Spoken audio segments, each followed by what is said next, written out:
live here on YouTube. Somehow, some way, magically, Hitch found a way to get on. Yo, missed you. Can you hear me, sir? I can hear you, and it says I have audio. We good? All right. I didn't have my mic turned on when I did the intro. Oh, So gotcha. good thing this is live. Yeah, I could hear it, so whatever. I missed you, man. It's good to be back. Well, it's good to have you back, sir. Yeah. Bunch of Let me make stuff going sure. on, but I got time tonight, I hope. Oh, yeah, baby. Oh, yeah. We might have a special guest later. I don't know. He's not feeling his best self, but we'll see. We'll let him surprise us if he jumps on. I'm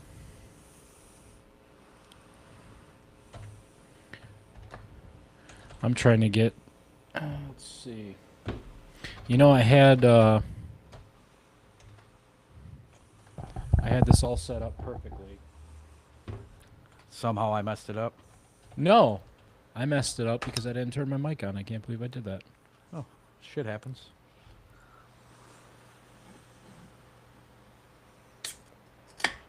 Let me get my koozie here so we don't get pushed down the algorithm.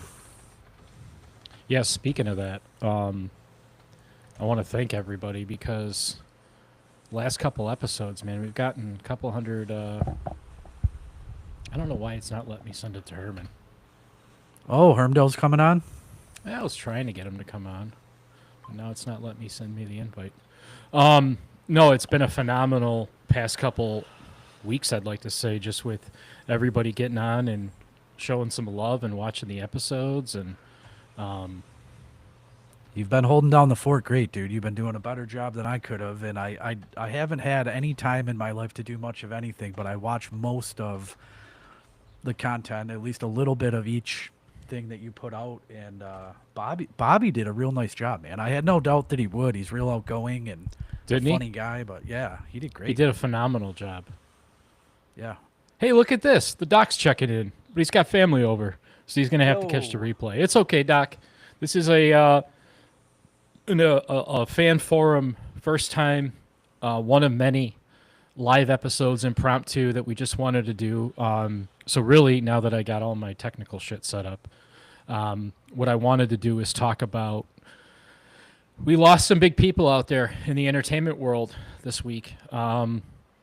The Illuminati lost a few big ones, and one that really shocked me, and the fourth one actually shocked me the most because I couldn't believe he was still alive, to be honest with you. So, so we lost Ozzy Osbourne, which was huge, right? Big and influenced. I think Paul McCartney, or Paul McCartney and Ozzy Osbourne, in my eyes, are kind of like two. For their genre, for rock and roll and for metal, they're kind of like the two gods, right? Ozzy, I know Ozzy didn't invent metal. Ozzy wasn't even the darkest, but he is the Prince of Darkness. And dude, when he was in his heyday, dude, he was wild. He was out there. He created a whole nother genre of entertainment. So that's a big loss, right? And then we lose Malcolm Jamal Warner, which was super strange. That was just out of left field, right? I mean, tragic shit happens all the time, but that was a weird one. I did a double take on that one. Yeah, that was really strange. I don't know if that was Illuminati focused or not, but either way, the guy actually was starting to kind of make some type of comeback in the like entertainment center. He was interviewed on a few of your bigger podcasts that are doing kind of like the nostalgic stuff, right? He started, from what I understand, to get kind of a light acting presence again, but he was starting to get back in the limelight. And then he tragically passes. He drowns, I believe, on vacation with his daughter. His daughter did not drown, though. I actually looked it up, and let's be happy about that. He was swimming in a riptide with his 8-year-old. Apparently, it was a very dangerous beach to be on, and they were just unaware. And she did not drown, however. Well, like you said, it's positive that she's with us, but it's unfortunate. He was super young. He was in his 50s. 58 or something? Well, yeah, way too young. Way too young. And then we lost a big one, Hulk Hogan, which I'd like to show some respect for. I wouldn't say he's my favorite wrestler, Hitch, but again, like Ozzy, like Paul McCartney, he's of when you think of wrestling, you think of Hulk Hogan, right? If I say hockey, you say Wayne Gretzky, right? If you say wrestling, you think Hulk Hogan. And I actually had the honor to meet him in an unorganized fashion, which is the way I like to meet celebrities. I'm not really big on I gotta meet these guys, but what I do like is if I can bump into them somewhere, I think that's cool. And I was able to bump into him at his beach shop when he had everything roped off and he wasn't talking to anybody. And I was the only one in the shop, and he gave me a "What's up, brother," which was cool. It was just an eye-to-eye moment. He was so hungover, you could tell. And then I swiped his White Claw that he was drinking. I thought So I about have your that. white. I thought about your White Claw when news broke. Thank you. That was my mother-in-law. That was Kathy's idea. She's the real gangster. So still a great idea. And Alicia, when he passed, goes, well, his DNA is going to be worth more now. So, yeah, that's sad. I mean, from what I understand, and I had been following him because I watched these wrestling podcasts, and he had been in and out of the hospital the last couple months, and they'd been keeping it real quiet. And then from what I understand, he couldn't even talk, and then he had a cardiac arrest. But, dude, the guy had a billion surgeries. He's still juicing himself with testosterone and everything he can. He lived a gimmick, my friend. He lived an absolute gimmick. Yeah, And he became the character, right? Just like Ric Flair, yeah, just like some other very famous kind of. They're famous for one thing, right? Besides for the gigs after their careers, the beer, the weed products, whatever, they become their character. and that's all they know. That was the wrestling in the 80s and the 90s, and even before was you didn't break kayfabe, you lived your character. I mean, The Undertaker in the 90s still went out to Applebee's as The Undertaker and played the character. He was never Mark Calloway. He was The Undertaker. So, yeah, I mean, and Mike Harthen and I were going back and forth because he's a huge wrestling fan like I was back in the day. And he pulls up this magazine of the WCW magazine with Hogan on it. And he's like, he was 46 in this picture. And he looks like he's 68, 70, right? So these guys lived rough lives. They drank cases of beer every night. They worked over 300 nights a year plus on the road. They lived on somas and painkillers and you know what. It was just a real rough lifestyle. And Hogan, to his credit, built probably the biggest brand out there with Hulkamania and then with the NWO, but also to his credit, destroyed it because every single contract that guy ever signed for anything, he had 100% creative control on. So he could do whatever he wanted whenever. Like, you go out there and wrestle him, and he says, yeah, tonight's not the night we're dropping the belt. It's not going. So real interesting guy, real polarizing guy, but also a big fan of Dan Campbell. I mean, you saw that promo he cut when he said Hulkamania and Dan Campbell are coming for you. And Yeah, he was all over the area. I think he regionally promoting Badass Beer or Hulk Beer or something, and he was all over the place. yeah, But Great American Beer. something like that. But yeah, it was cool to experience meeting Hulk, but unfortunately he's no longer with us. And then Chuck Mangione, dude. Yeah, you know, I had a friend of mine post on Facebook that she didn't realize he was a real person till she was in her 30s because of his King of the character on Hill. King of the Hill. Yeah. You know, it's funny that Mike Judge is so. I mean, The Simpsons did this too, and South Park does it, but they interweave some weird band, and it's them, like Primus. Every episode of that's Primus. Mike Judge did it with Chuck Mangione, which is strange. It's just funny. It's cool. I Yeah. didn't, I knew he was real. I just didn't know that he lived in Rochester Hills or whatever. I had no idea he was a Detroit. I think he was a Detroit native. What? Didn't I hear that, or did I just dream that? I think he died in Royal Oak or Rochester or something. He died in Royal Oak? I thought so. Maybe I'm making Ooh, shit up. sorry. I was going to look it up on my phone, and it went to our podcast. Yeah, I'll look. Hold up real on. quick. I'll look. Chuck Mangione is born and raised in Rochester, New York. Oh, Rochester, New York. I just saw Rochester. He died in Rochester, New York. Gotcha. That makes a You know what little it more says sense. on here? He's actually never been to the state of Michigan ever. Is that a joke or are you serious? You dreamt all of that. Yeah, a fever dream. That's Oh, funny. I no, just that- saw Rochester. It's okay. I know how your brain works. But yeah, so we had some big news right there. But hey, right before I came on here and I put it out on the Fan Forum Facebook page,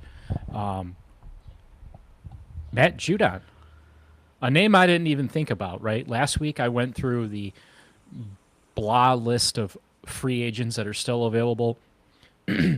Keenan Allen was at the top of that list. It was a gross old list, which they usually are by now. Yeah. A name I overlooked was Matt Judon. Now, if we want to rewind back, Hitch, to a couple years ago, his name was out there as the Patriots wanted to offload him, right? Matt Judon. We heard that coming to Detroit, how it would fit, and he gets traded to the Atlanta Falcons, which we saw how that went down. His production shrank. He was a sack machine in New England, and he was a single sack register, I think, in Atlanta. But then I looked, 60% of his snaps over there, he was dropped back in coverage. And he even went out there and said, hey, they used me wrong, so I can still play. Right. So, Didn't he do a tour in Baltimore recently? I think let's see. Born in Royal Oak. Didn't know that. He either. started with Baltimore. Okay. But actually, you know where he played in college? And you know where he's from? Jesus.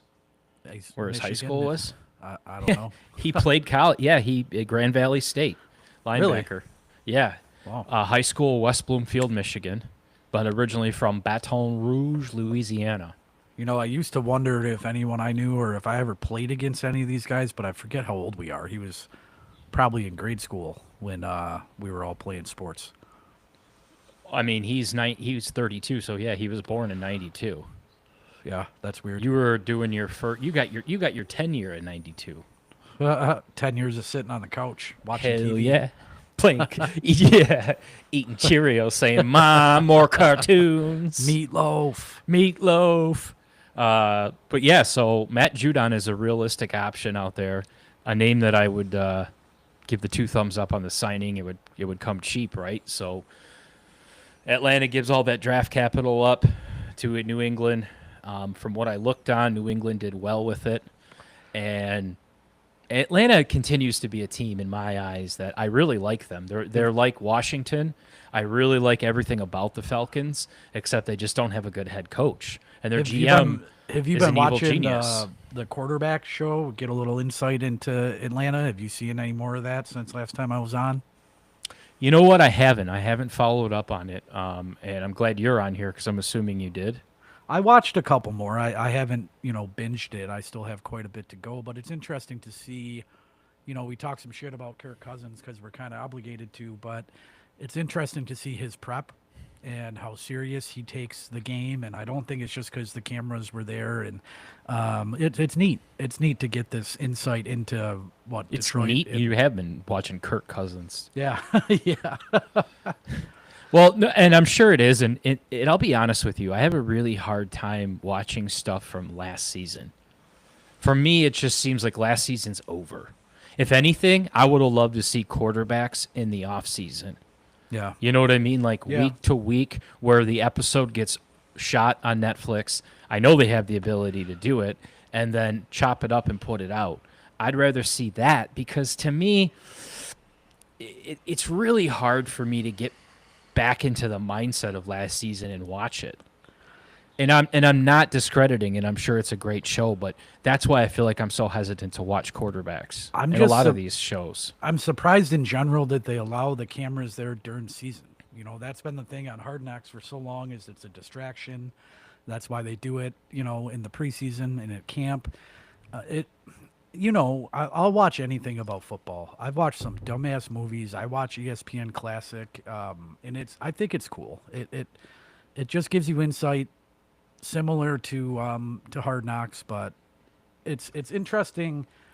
That Goff is on there for sure, and the season that we had, and it's interesting the season that I know Atlanta had. So I'm not just watching it to get some insight into Atlanta, but it's interesting to know how it played out for Kurt and how he's getting kind of screwed. And I like it. I don't make it a point to binge it. I'd be done with it already if I liked it that much. But it's just interesting, and it's during the dead part of the year. I watched it when it was the All-Star break and hockey's over and football's just now ramping back up, and there's not much to watch right now. So I think that's why they hold it for this time of year. Well, and I'm sure too, a lot of what they're filming is confidential at that time of the season, right? So that's why I think it should be. And the NFL is super big with their branding and what you're wearing on certain shows. So I truly think that's why it would be better if we could just do something in the off season, right? Like I would want to know more about them in the off season. Hitch, we have in-season podcasts with players. We have all of these guys having social media accounts and in-season reporters. I know what's going on in season, right? I want to see what Frank Ragnow's doing now. Well, I wanted to see him fishing more in St. Clair Shores and see where he's at, or see Jared Goff in the community. Like I want to see that side of things. So I don't know. Maybe that you and I can pitch that to the NFL and Netflix. Well, and that's what was so interesting about Hard Knocks, right? Is that we did see them outside of football. We saw them in the community. We saw them when Jared Goff was still relatively new to this team. It's interesting. I think for football fans in general, this stuff is great. It's just it drives people to the game. It's fun to watch. Don't read too much into it. Hard Knocks is the end-all be-all of football off-season programming, if you will, besides for the draft, I guess. But it's just fun. Well, speaking of fun, and I don't know if you're going to watch it tonight. I plan on watching it, but Happy Gilmore 2's out right now. I had the day off, and I watched it this morning. First thing. Okay. Well, geez, priorities. Uncle Jerry just hopped on, and he made a comment in there. He said, "Good evening," and I'd like to say good evening to you, Jer Bear. He said, "You suck, you jackass," and that reminded me of Happy Gilmore. Jerry, I don't know if you meant to do that, but thank you if you did. It's just I were really hoping you didn't watch it because I don't know. I'm excited for it. I know it's not going to be anything like the first one. It's going to be a hit through nostalgia lane. But what did you think? What are your instant reactions? I mean, it's not anything that I could really spoil for you because it's just a very surface level Adam Sandler. Do they play golf in it? Yeah, they do. Oh, they do. Shit. You spoiled it. I'll tell you what, my expectations weren't that high, and I'll say that I liked it. It got weird, like all of his movies are, but it got weird like his new movies are. The last 10 years of Adam Sandler gets pretty far out. It got weird, but not way off what you expected. The absolute best parts of the movie for me, again, maybe a little bit of a spoiler, but the cameos from the professional golfers. And there was some very, very, very relevant professional golfers that had more than just an appearance, which was they did that very well. That was probably the best part of the whole movie. Okay.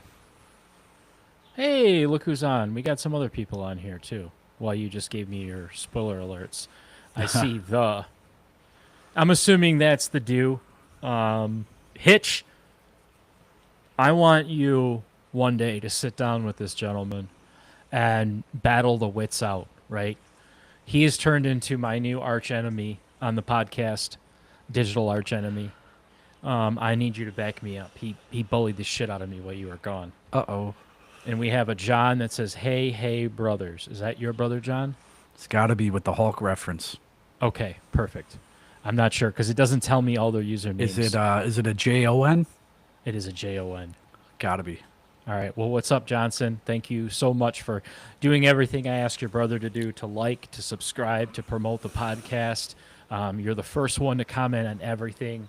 Congratulations again on your wedding. You're still the Supreme Scarcella. Sorry, Hitch, not sorry. That's all right. I agree.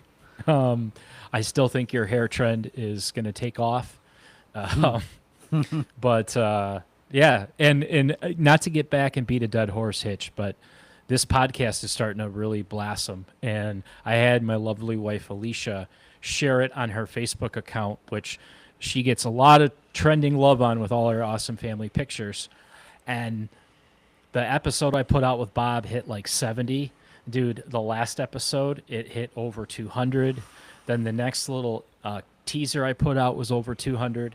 So everybody that has a social media account that cares about Hitch and I, or cares about humans and puppies and kitties and sweet little babies, please, when you see the thing pop up, just share it on your social media account. So to get other people out there. And if even they click on it, shit, we got 20 new subscribers in the last 2 weeks. That's what it takes, dude. Mark, you've picked up the torch with this and have done a fantastic job, especially with me not being able to give too much time to this this off season.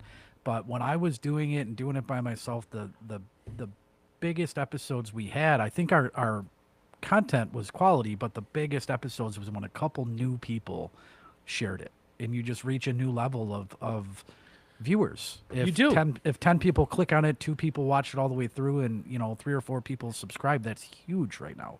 And hey, let's be fair. Our first couple episodes that we got lots of viewerships on because it was new and everybody was loving it. It wasn't in 4K. It wasn't in high def. The sound didn't sound this good. We didn't have the energy, the lighting, the experience. Like, dude, these 40 people that have listened from day one religiously every week, we got to get them something. Throw them like a ball bash or something because, I mean, not that the content wasn't good, but I get it. You're like the values, the production value is there. The content, it is. So I want people to always take a been second there. stab at this thing, man. Yeah. And we have way more ways to interact. And like I said, I feel like we've hit that next gear. So I want to go back. Is John still on the chat? John is still on the chat. He said Scarcella Supreme has a nice ring to it. Hermdo just hopped on. I'm trying to send you the link to your email. It says you don't have it's not a real email, Hermdo, which I know you do. And then Jer Bear said, I just got you another subscriber. Hell yeah. Hell yeah. So John sent a screenshot to me, something that he posted, I believe, to the fan forum. And if you didn't see it, I want to read it real quick. This was right before we went live. He asked for the link so maybe he could join us. But you had posted 7 p.m. fan forum going live kind of thumbnail. And Johnny Boy said, Hitch went to WrestleMania 6 in 1990. Hulk was there. Hogan was in Rocky 3 with Stallone. Stallone was in Cliffhanger with John Lithgow. Lithgow was in Footloose with Kevin Bacon. That's fantastic. Hell yeah. That's fantastic. See, that's what I'm talking about. Like, you can't ask for better, just better friends to hop on and contribute because that's what we're trying to do with this fan forum page is get everybody to kind of hop in there and just throw their funny, goofy stuff and let this whole podcast be a rolling joke. So I can't thank you enough, John, for that. And thanks again, Jer Bear, for the subscription. Hermdo, seriously, what's your damn email? Here it is. 2 underscores? You had to go that hard with 2 underscores? Oh, shit, Wayno's on here. There's a few things we need to talk about. And like I said, you've done a fantastic job. Oh, no shit. Yeah. Wayne, I emailed seen you the that link dude for this live. If you want to come on too, you're welcome. But we missed you too, buddy. So go ahead, Hitch. Sorry. It looks like we have like 12 people on here right now. So with 12 people on here, it's appropriate. Let's talk a little bit about what we hope to do with fantasy football. 'Cause That's we a haven't great really put idea. that out there that much. Yeah, so I put a little teaser out there encouraging everybody to join, but we want to take and do a fan forum fantasy football league again. So Wayne Hitch, he is everything into fantasy football, and I think that's his sweet spot. So I asked him, and if it's okay with him, I'm kind of putting him on the spot to run the team like I did.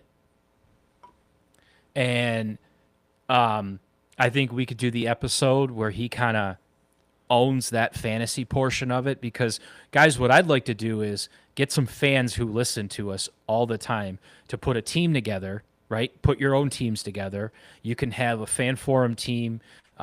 Hitch, I don't know if you'll be able to create a team because you've got like 5 leagues you're in.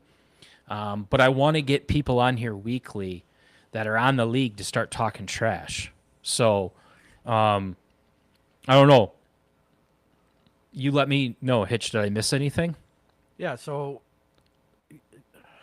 I don't think so. You were kind of breaking up on me. I don't think this translates to the live, but I caught about half of what you're saying, and I agree with what I heard. I think we'll continue to. Last few years, it was a jersey, right? Yep. So I don't know if we'll do jersey, if we'll do gift cards, if we'll do fan forum swag, maybe all of the above. We'll see. But we're looking for, at this point in time, I think 12 people. It would be great to have that we need to do 14 or 16 or 2 leagues. We'll respond accordingly. I have one dude I know is in for sure, and then we'll do a fan forum team. If you want me to do a team too, or if I need to, I will. But it should be a lot of fun. We've been doing this. I think this is our fourth year doing it, so we should have some repeat or some return members, but it's open for new members as well. Well, you just took all the stuff that I missed and said it so perfect. Now, Wayne said he can't commit to running the team, but I love Wayne because he'll always tell you if he can or can't. So I appreciate that. I will get to run it. Someone will run it. We'll figure out who runs it. We got guys. You could do it. I could do it. Herman could potentially do it. Yeah. Herman creates the most random email accounts. But hit us up. You call us and leave us a voicemail on the fan forum line or text marker I. Let us know. We'll start getting the guys together and we'll create a group chat. And only thing we ask for in return is watch some episodes, share some stuff, get on the live chats, and no cash prize, but there's always been some nice first place, maybe even a second place prize this year. Well, I think that's what we do. So, Uncle Jerry just chimed in and said he hasn't played since '08, which is fine. Honestly, that's probably the last time I seriously played it, actually paid attention and cared. But I digress. I think what we should do is we do the jersey for the first place prize, and we can do some fan forum gear for the second place prize. Ladies and gentlemen, boys and girls, I'd like it'll be fun and to meet. Oh, we have a late entry, Mr. Hermdo. Hermdo, your sound is off, but we can see your face. That's why these things are so easy to do when you're not live, because you don't see any of this stuff. And I can edit all this out. Right. I'll text him. Looks like we're up to 14 in the chat as well. That's great. Dude, I'm telling you, Wayne's on here, the Doc, the Do, you got Jared Bear, you got your brother John. Wayne sounds like he's having a good old Canadian house party right now, but he's typing, which that's another thing, man. If you can't get on this thing and just hop in and chat, right? Like just make some type of, I don't know, make your presence known. I tried to get Jason to hop into the chat, but I think he's too dead from basketball. They're running this kid ragged. We got to get Jason a team. Well, Jason's going to have a team, and I want maybe one of his buddies to have a team, because they played fantasy last year. They had like an internal group of him and his friends, and him and I did a team, but I want him to get fully into it because I know he will at some point just say, I'm ready. So we'll get there. Good. Well, Hermdo sounds like he's getting his audio fixed. So Hitch, what are your thoughts right now with all the training camp battles that are going on? It sounds like everybody's getting into fights. Excuse me. I go back and forth on that, and that was going to be my next thing to bring up. I like that these guys are raring to go. I like that they're intense. I mean, that just oozes Dan Campbell, right? The intensity and the. But let's not hurt each other, right? Let's pads started today or Monday or whatever. Let's wait for pads. I get it, but Hard Knocks isn't there. but with the exception of the first practice that was ended early, because a rookie, a safety, was going too hard. The other dudes, Branch and St. Brown, they don't have to fight for a spot on this team. I love the intensity, don't get me wrong, but the last thing we want to hear is that somebody gets hurt in a shoulder pads and helmet practice. No, you're right. I mean, that's the fine line. And I knew we'd get into it. So you've got the intensity that we all talk about, the grit, and it's two guys that know, to no surprise, right? Working. Oh, it's the Hermdo. We can hear you. Can you guys hear me? Gotcha. Yep, We I got you gotcha. on that thing. Okay, good. I can't hear myself. It's a little weird. What's going on, guys? What's going on, brother? Thanks for joining tonight. Yeah, not a problem, guys. I got my wings stuff on. I don't know if we're going to talk about hockey or conspiracies or Hulk Hogan or whatever. So We All can go three. almost I dig any it. direction you want, man. It's good to see you, Tom. yeah, it's good to see you too, Hitch. Man, it's been way too long. We got to hang out more than once every 20 years. You know. Yeah, dude. I keep trying to talk Mark into doing something live in his basement or my shop. So maybe the three of us can get together, have a beer, go live in person. Yeah, I'm down for whatever. You know, I got a pretty open schedule right now. I'm working mostly part time. I'm just kind of, as you can see, I'm still in the process of unpacking my shit. I moved like a few weeks ago. It's a big mess, but I'm basically shirking all my adult responsibilities to fuck around on the internet. So, Good. Tom, I Good. thought we talked Glad about to that. hear You it. weren't supposed to move your background around. You were supposed to keep those boxes stacked forever. oh yeah, I think that's what's gonna happen. I just got no space to put any of this shit. I got no. How's- This is a small house. How's the Green Lantern life coming? It's pretty good. It's pretty good so far. A lot of people, you know, it's just getting out there. You know, my car doesn't have AC, and I'm out there in like 98-degree heat. And I'm a big fat guy, so that kind of sucks for me. But,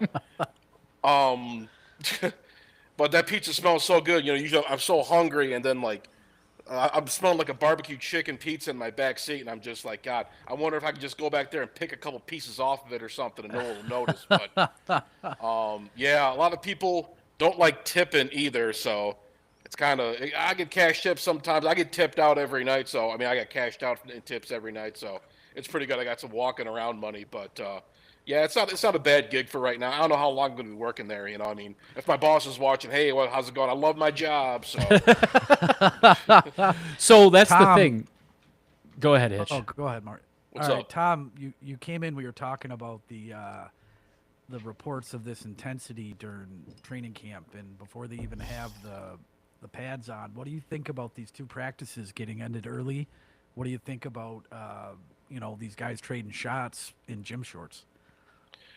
I don't know. It's that's Campbell. He seems to be switching it up a little bit. If I had to guess, I've paid a little bit of attention to it, but I wouldn't say I'm an expert on this kind of stuff. But it seems like he's kind of trying to change the paradigm a little bit. Maybe get these guys used to like different conditions. Kind of take them out of their comfort zones a little bit, and kind of just maybe make some changes. I don't know why they're ending early. I'm not sure if there's some kind of drama or some shit, but we'll seems see. like We'll see how it plays out. They're cleaning each other's clocks, is what I'm hearing, and he keeps asking them to wait for pads. And what I was saying to Mark is the intensity and the grit, if you will, is awesome, but we don't want guys getting injured, hurting each other, right during light days of camp. Herbdo, I think you kind of unintentionally hit on something. You said the psyche of Dan Campbell, and Hitch, that's exactly what this is a product of Dan Campbell's psyche. That's all we talk about is being warriors and battling and fighting and fighting and fighting. Like if Dan Campbell is your dad and you have a brother, are you kidding me? You guys aren't going to have a push-up contest every time he walks in the room and start fighting for his attention. So For yeah, sure. maybe this is the For psyche sure. that he's built, and over time he's going to learn how to curtail his warriors a little bit more so they're not getting hurt in practice. Because you're right, we have to save that for Green Bay. We have to save that for the Dew's favorite team, the Bears, because if that's going to be any matchup that I want to see us dominate this year, it's the Ben Johnson matchup. Yeah, What do definitely. you? Oh, go ahead, Tom. Oh, sorry. I just want to make a quick aside. I know no one wants to hear this, but you know who else had really brutal practices? Matt Patricia. And Oh I remember God. hearing about that. I know, we're all grown in here, but I That's feel the bad for point. You're bringing it up. making. No, No. you're making a good point, man. But Tom, Yeah. you're But killing it. What Patricia didn't have is the success that Campbell has had and the gravitas that Campbell brings and Yeah. the Campbell guys that have been drafted. He had brutal practices and these guys wanted to walk. Yeah. That's Speak of true. culture, That's true. Speaking of culture, these guys you can't. They're like a dog with a bone. You can't keep them off of each other. They're trying to kill each other, mid-air collisions in gym shorts. And I know, Tom, that's a great point to be made, but it's not apples to apples, right? No, No, I'm that's, just. that's fair.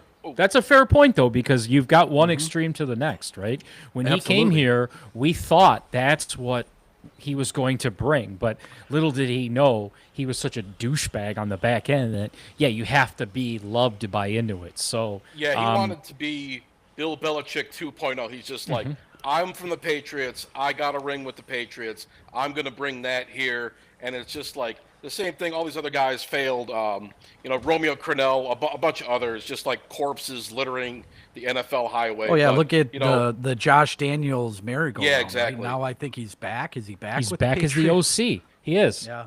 Yeah. With his stupid visor. But yeah, it's just Nobody but, nobody has compared to ever that, pulled off a visor. No, Very no, limited definitely people not. have ever pulled off a visor. And John, if you're still watching, I know you're the fashion guru. Can you tell me were visors ever acceptable? I know they were a thing, and I wore one, an upside down backwards visor. Why? I don't know, but why visors? John, tell me how I man. look in this jersey. Am I slaying, John? Straight fire, dude.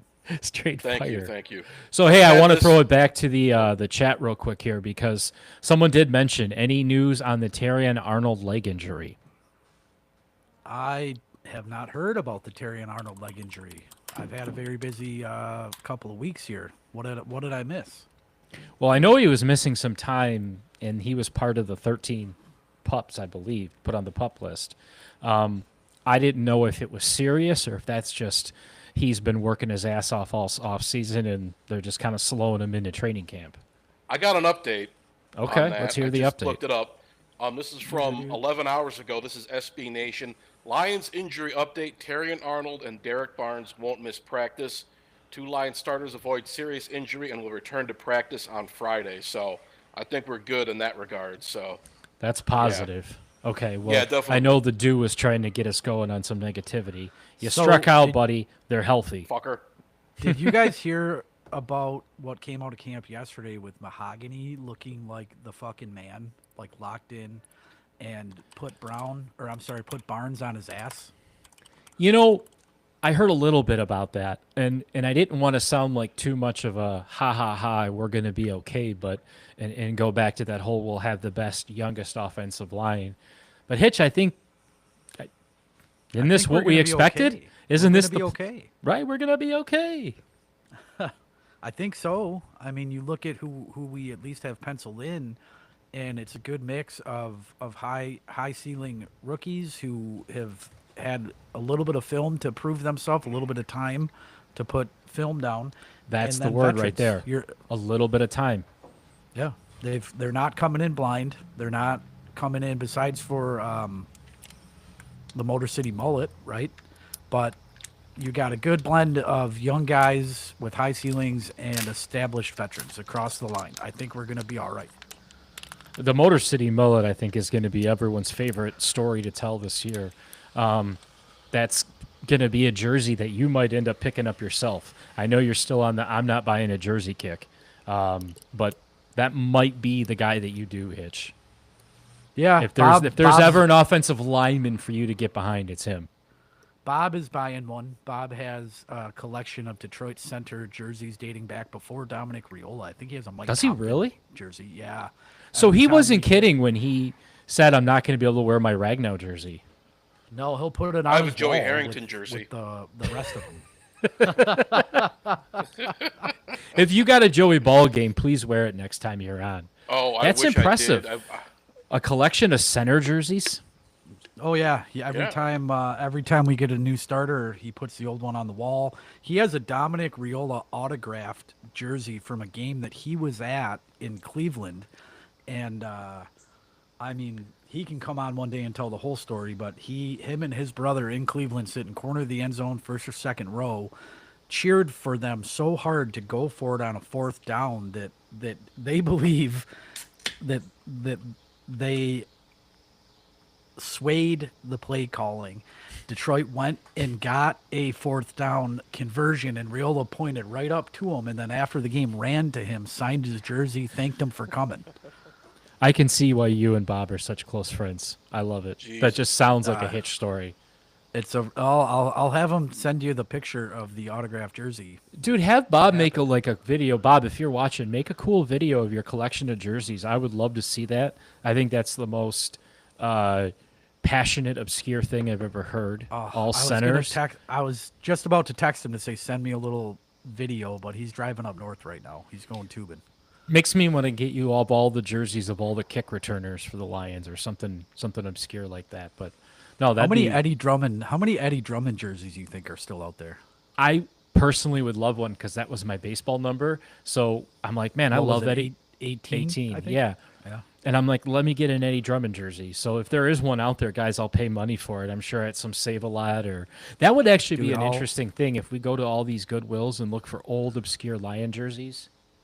Dude, that sounds like a good task for Herman, right, Tom? Yeah. You're out and I'm about poor. all the I'm time. always in the. Dude, I'm always we'll at each the. we'll each send you Goodwills. we'll each Venmo you $25, and when you're out and about, just buy every Lions T-shirt and jersey that you can. Buy every obscure sure, why one not? possible. I want some. I want an Andre Ware jersey. That's what I want. What else?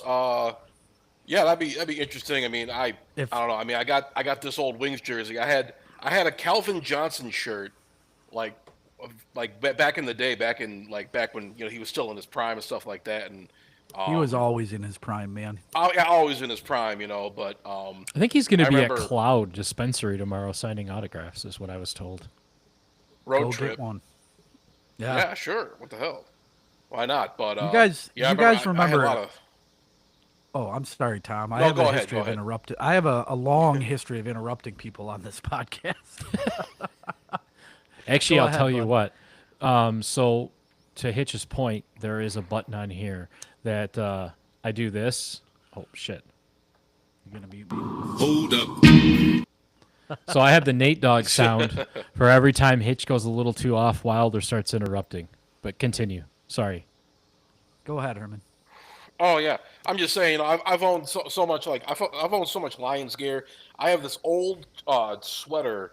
I think it was my mom's, and she bought it like 97, 98. I was still at Isaac's when she had that thing, and I still throw it on every once in a while. It's a little tight on me now because I've gotten a little plumper over the years, but it's got the old logo on it. It says Detroit Lions Football Club. It's great. I got all this old crap laying around. I got an old Lions hat. I've had that for like 15 years. I mean, just like it's incredible all the sports junk.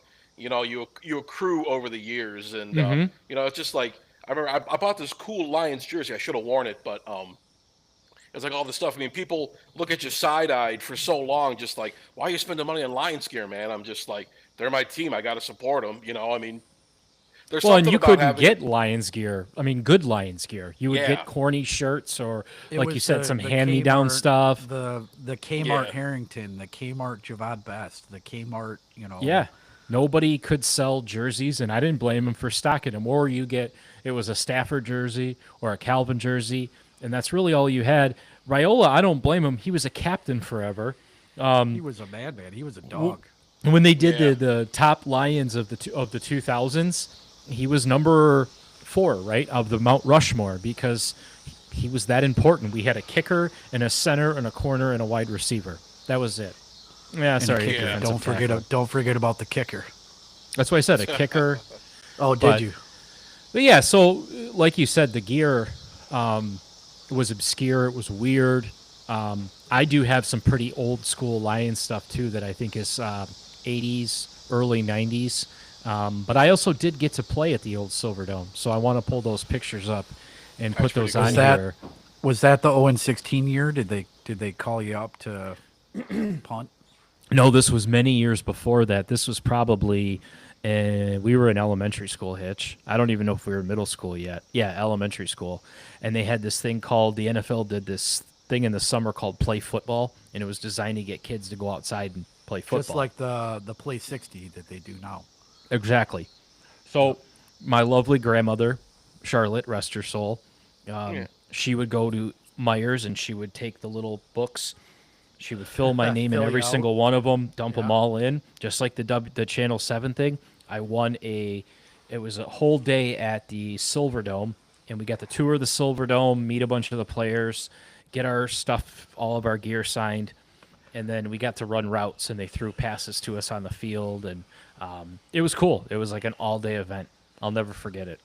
You know, to that end, with the Myers slips and putting your address down and your phone number, my grandmother on my dad's side, my grandmother Scarcella, passed away during COVID, not of COVID, but she was in her 90s, I think. She won a trip, all expenses paid, to the Pro Bowl. Oh, wow. She was probably in her mid 70s, I would think. She took, I believe, her best friend Shirley, two 78-year-old women, went to Honolulu, got the red carpet treatment, and got to see the whole game, all the behind the scenes shit from one of those Myers draw a slip kind of thing. I feel like in a past life you were an old lady named Shirley. Hitch. I wouldn't That doubt just that really like pre-World War One though. Like I could see that. You know, I just heard something the other day that during World War One, everybody referred to it as the Great War, and that hit me so profoundly because when it was happening, there was not a Second World War, right? It was the only war. It was the only Great World War. Yeah, the war to end all What- wars. Right. So much for that. Yeah. Yeah. What a bunch of narcissistic assholes. The Great War. Fuck those people in 1918. Yeah, who did you think you were? You think you were the last ones to do global destruction? Come on. Die of the Spanish flu, fucker. This is even Just the first. before. This is even before the military-industrial complex. So, what nerve they have? How dare they? How dare they is right. Yes. So what else have I missed here? What else have I not been able to weigh in on with all you guys? I think the biggest news from that weird pup list that they released a week or so ago, I think, was Levi Anzawarek with what, an ACL? God, he's done, dude. Yeah. And I went back to that and looked. We signed him to a 1-year, $5.5 million contract this year. So Still a steal of a deal. whatever, it's still a deal, and that's not the thing. But if you got an Anzarike jersey, get rid of it, man. Because Yeah. I mean, no offense to the guy, but you're not going to take another 1-year gamble on a guy that just can't play. And when you gave him that 1-year contract, you blew your ACL out. So, you know, tempted- and to bounce right into this, because this is where we're headed. But Wayne just asked, what's our confidence going into the season right now? Because that's where this is going. That's a tough question, but I mean, without jinxing anything, without talking about wins and losses, I think the confidence is high. They lost a lot of Yeah. coaches, so everybody's a little bit worried, but they didn't replace them with bottom of the barrel guys. They replaced them with guys that were already here, guys that had been here, guys that have been through tours in the league on some pretty legit coaching staffs. It might look different. I don't think it'll look drastically different, but the No, I don't offense think might it look the offense in particular might look a little different. But we have cornerstones at pretty much every big position on offense. Our defense is always going to be in a little bit of question because nobody's perfect. But I'm not going to give a win and loss. I'm not going to give. Herman got That's the a- wrong pipe there. Dude, that's a Yeah. badass Stanley, by the way, Herbdo. Oh. I got to say. Oh, thanks. I stole You this were from one. work. You were one sassy Hermdo with that I Stanley. really am. You. Yeah, when it comes No, to that's- Lions, Dude, well, I was going to say, I'm not worried about these injuries. I know that's where we're going into. It comes down to We played an entire season with losing Aiden Hutchinson. I don't know how it gets more fucked up than that. Sorry for Yeah, my I language. think- But I I think think we're that just that's what more I'm- prepared for this now. What I'm most worried about, and I don't even want to say worried, but what of course everybody's going to be looking at, and what gives me concern, is his return to form. I think he'll do it. All indications say that this leg injury was not as severe, albeit brutal and hard to watch, but not as severe as the one that he endured at Michigan. I think he'll be back to form. Knock on wood, but that's what everybody's looking at. Everybody's looking at Hutchinson and how he gets off the ball, and then who's going to bookend him. Yep. And that bookend is still in question. That's the But biggest question. We'll be ready. We'll be ready. Yeah. Yeah, the one thing I'm concerned about a little bit, I'm not like anywhere near panicking or anything like that, but like the offensive line without Frank Ragnow, they're starting Graham Glasgow there now. Tate Ratledge is a rookie. They lost the right guard, Kevin Zietler. And so, I mean, we're going to get some competition, like what's his name with Christian Mahogany. So I'm excited to see what he can do. He looks really, really hungry. But that's the one unit I'm not as confident about as I have been in past years. But I still think, especially working with the new offensive coordinator, what's he going to plug in there? How's he going to work this?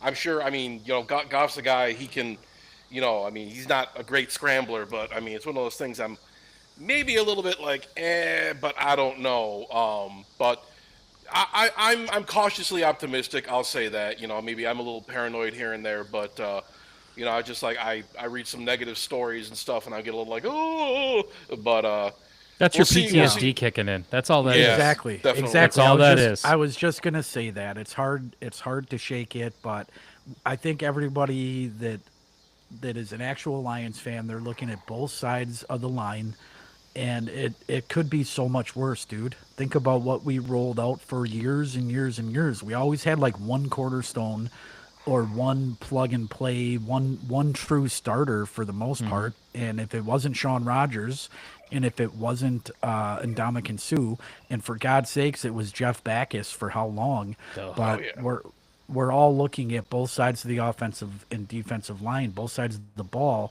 and I think that it could just be in such more despair and such worse shape than it is, right? We have depth now. I don't think we're going to get caught with our pants down again like we did. We went out, we had a relatively quote-unquote unflashy draft, right? And an unflashy free agency where we drafted starters. We drafted starters that can start next year, that can provide depth, and we still have money to spend. Well, That's a listen, good way of looking at it. first of all, not to change the subject, but I just remembered that I could put these comments on the wall, like on our screen. Yeah, I just caught that. That was a good one. So who the hell is whoever Hitch's leg is? Amazing. I love it. I love it. I just absolutely love it. So, just I just had to say that. Sorry. Hopefully it's some stranger from Minnesota sitting in a goddamn shanty right now thinking that we're a bunch of idiots, but whatever. Listen, man, I want to give a shout out to the TikTok too, because we've had a lot of new people that have discovered us through TikTok. So that was a great idea, Jason. Thank you. And Hitch, that was also kind of one of your ideas too. But we've had some interesting things. Tom, just so you know, during in season, Hitch got into it with a Minnesota fan on TikTok. As you should have. But like it was video, and then he did a response video, and then we had this gentleman who I put a place to bet on, and he said, "Listen, if the Lions beat the Vikings, I will repost your TikTok with you talking about it." And he did. He held up his end of the bargain. So thanks for reminding me of that. We definitely need to get you into some rivalries this year, Hitch. With the It'll public. happen. I know It'll come organically. It's just so organically. I just love it. So I don't want to lose sight of that. We've got this Hall of Fame game coming up next Thursday. First game of the year, right? It's the first game of the year, and we're playing the Chargers. Against the Chargers, yeah. Mm-hmm. Yeah. Couple of Michigan ties there for sure. And So- it'll be garbage. It'll be It'll be game, garbage, but it gets us starting to talk about shit like this. The Do says, high end for the Lions, 11-6, low end 9-8, and that's where I was headed next. So, let me ask a question to the Do. He could post his answer if he wants to. and I'm not arguing with you, but 11-6 high end. Where's your high end for the Bears, the Vikings, and the Packers? Exactly. Is 11 and Yep. is 11-6 winning this division, or is it a wild card, or do we miss?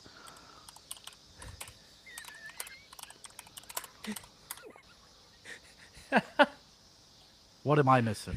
Just gold. Okay, so hold on. We're going right in here. John Scarcella, plot twist. I've created an anti-Detroit Lions fan forum podcast troll account. Oh, Nice. Supreme Ooh, that's Scarcella. that's a stab to the heart. What are they? At two Ouch. Brutus, right? Speaking of high end, perhaps if you moved us around during regulation game time more, other than to ingest tobacco, your loose end theories would be more clear than our blood pressure readings. Dude, I don't know where all this hate is coming from. Yes, I smoke cigarettes. Yes, I do. And I enjoy my Rolling Rocks. I also enjoy my Detroit Lions. And if you guys are just trying to get me going, it's not going to work. We should have Listen. a competition to see who has worse lungs, me or Hitch. This is the best thing that's ever happened to me outside of marrying my wife. Oh my God. So the dude says, hold on, this goes on. I want to live forever. Self-overlord. Nobody's going to live forever. So enjoy some football, smoke some cigarettes, do some gambling. Maybe, well, I can't say that, but just have All some right, back fun. to sports. Have some fun. So we've got the dude. He comes up and says, could win the division. His Bears high-end Hitch is 10-7. His Bears. He's a goddamn Bears fan. I've made him a Bears fan, whether he likes it or not. All right. Do you lend any credence to all this Ben Johnson regretting his bullshit, his decision? Any credence to QB play lacking, him ending practice early, or is this all just hyperbolic bullshit that we're getting fed because of our Detroit Lions algorithm? I didn't hear that there's regret on Ben Johnson's end. Hold on.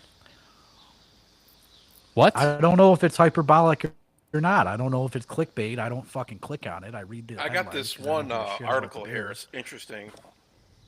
It says, Red alert, quarterback Caleb Williams struggles inside the 20. Bears vow to not waste any failure.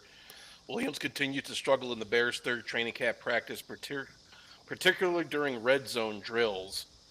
So, yeah, I'm just kind of reading through this. Yeah, I've been seeing that on and off for like the last 2 or 3 days, and I don't lend much Yeah. credence to anything that I read now. But curious, with the Chicago guy on here, is he at all nervous, or is he pie in the sky? Williams is going to be catching touchdowns from their fucking center. Like, what is he thinking? I personally think Caleb Williams has a really strong arm, but that's about it. Like, there's so many other intangibles that guy just doesn't have. He doesn't have the killer instinct. Yeah, there's a lot of guys with a strong arm. They don't go first overall. Well, so your boy, the Deuce, says Vikings and Packers schedule is brutal as well.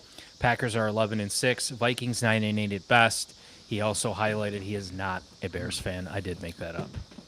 One thing about the Vikings, good. I'll just bring Fucking this up. thank It's going to God. be. I'm excited to see. I don't know if I said, maybe not the word excited is the wrong word to use, but I want to see what J.J. McCarthy brings to that team. You know, after they lost. It's a good point. Yeah, I think see he's what he going to can- do well. I really do. Yeah, definitely. He's kind of. I mean, the last few games he had with Michigan, obviously, you know, you win the national championship, even though he didn't look amazing in that game. But seeing what he can do in Ben Johnson's offense, I mean, that does raise my eyebrow a little. Not Ben Johnson. I'm sorry, Jesus.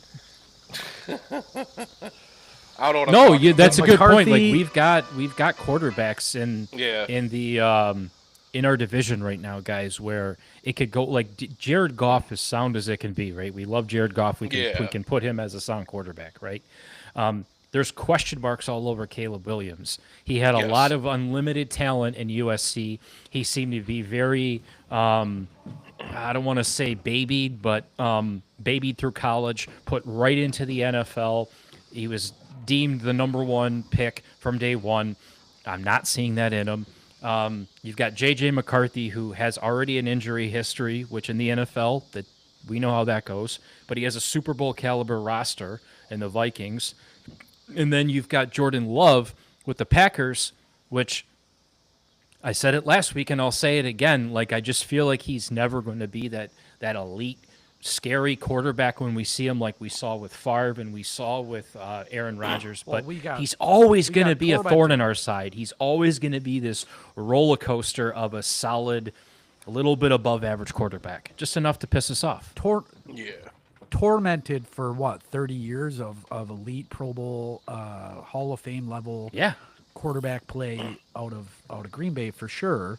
Jordan Love's a good quarterback. You got to take him serious. He's a good quarterback, but he's not ascending to this level thus far that we've been accustomed to out of Green Bay. But let's go back to the J.J. McCarthy talk. I had a little smile on my face when his name came up because I think the guy's hot garbage. I've been on record he's garbage, right? In an NFL that is so pass heavy right now, what's the guy going to do? Maybe he'll prove me wrong. I hope not, but injury prone, not the strongest arm, a check down guy. His biggest games at Michigan, who were they against? What did he do? I mean, yeah, he won a national championship, but it wasn't him, dude. It was a lot of defense. factors. Jesus Christ. It could be worse. Yeah, it was, and they had some stellar offensive players too. But what do we see on college tape that makes us so potentially worried about J.J. McCarthy? Because I see nothing. I see him. The only thing handing I out the see ball, is and I if see he's him got a checking ton of down. if he's got a ton of good weapons, which he does in Minnesota, and he's got a really good coach, He which had he does in weapons in Kevin Michigan. Stefanski, that he's going to be an effective quarterback and an effective leader and be an effective signal caller. I'm not saying he's Effective quarterbacks.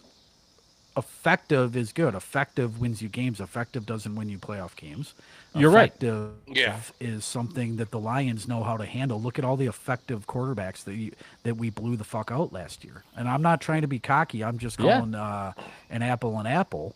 I'm not scared of effective quarterbacks anymore. No, Not as of last year. I'm not scared of effective quarterbacks. I'm scared of elite quarterbacks to a certain extent, but we beat them too, right? Are you afraid of a ghost?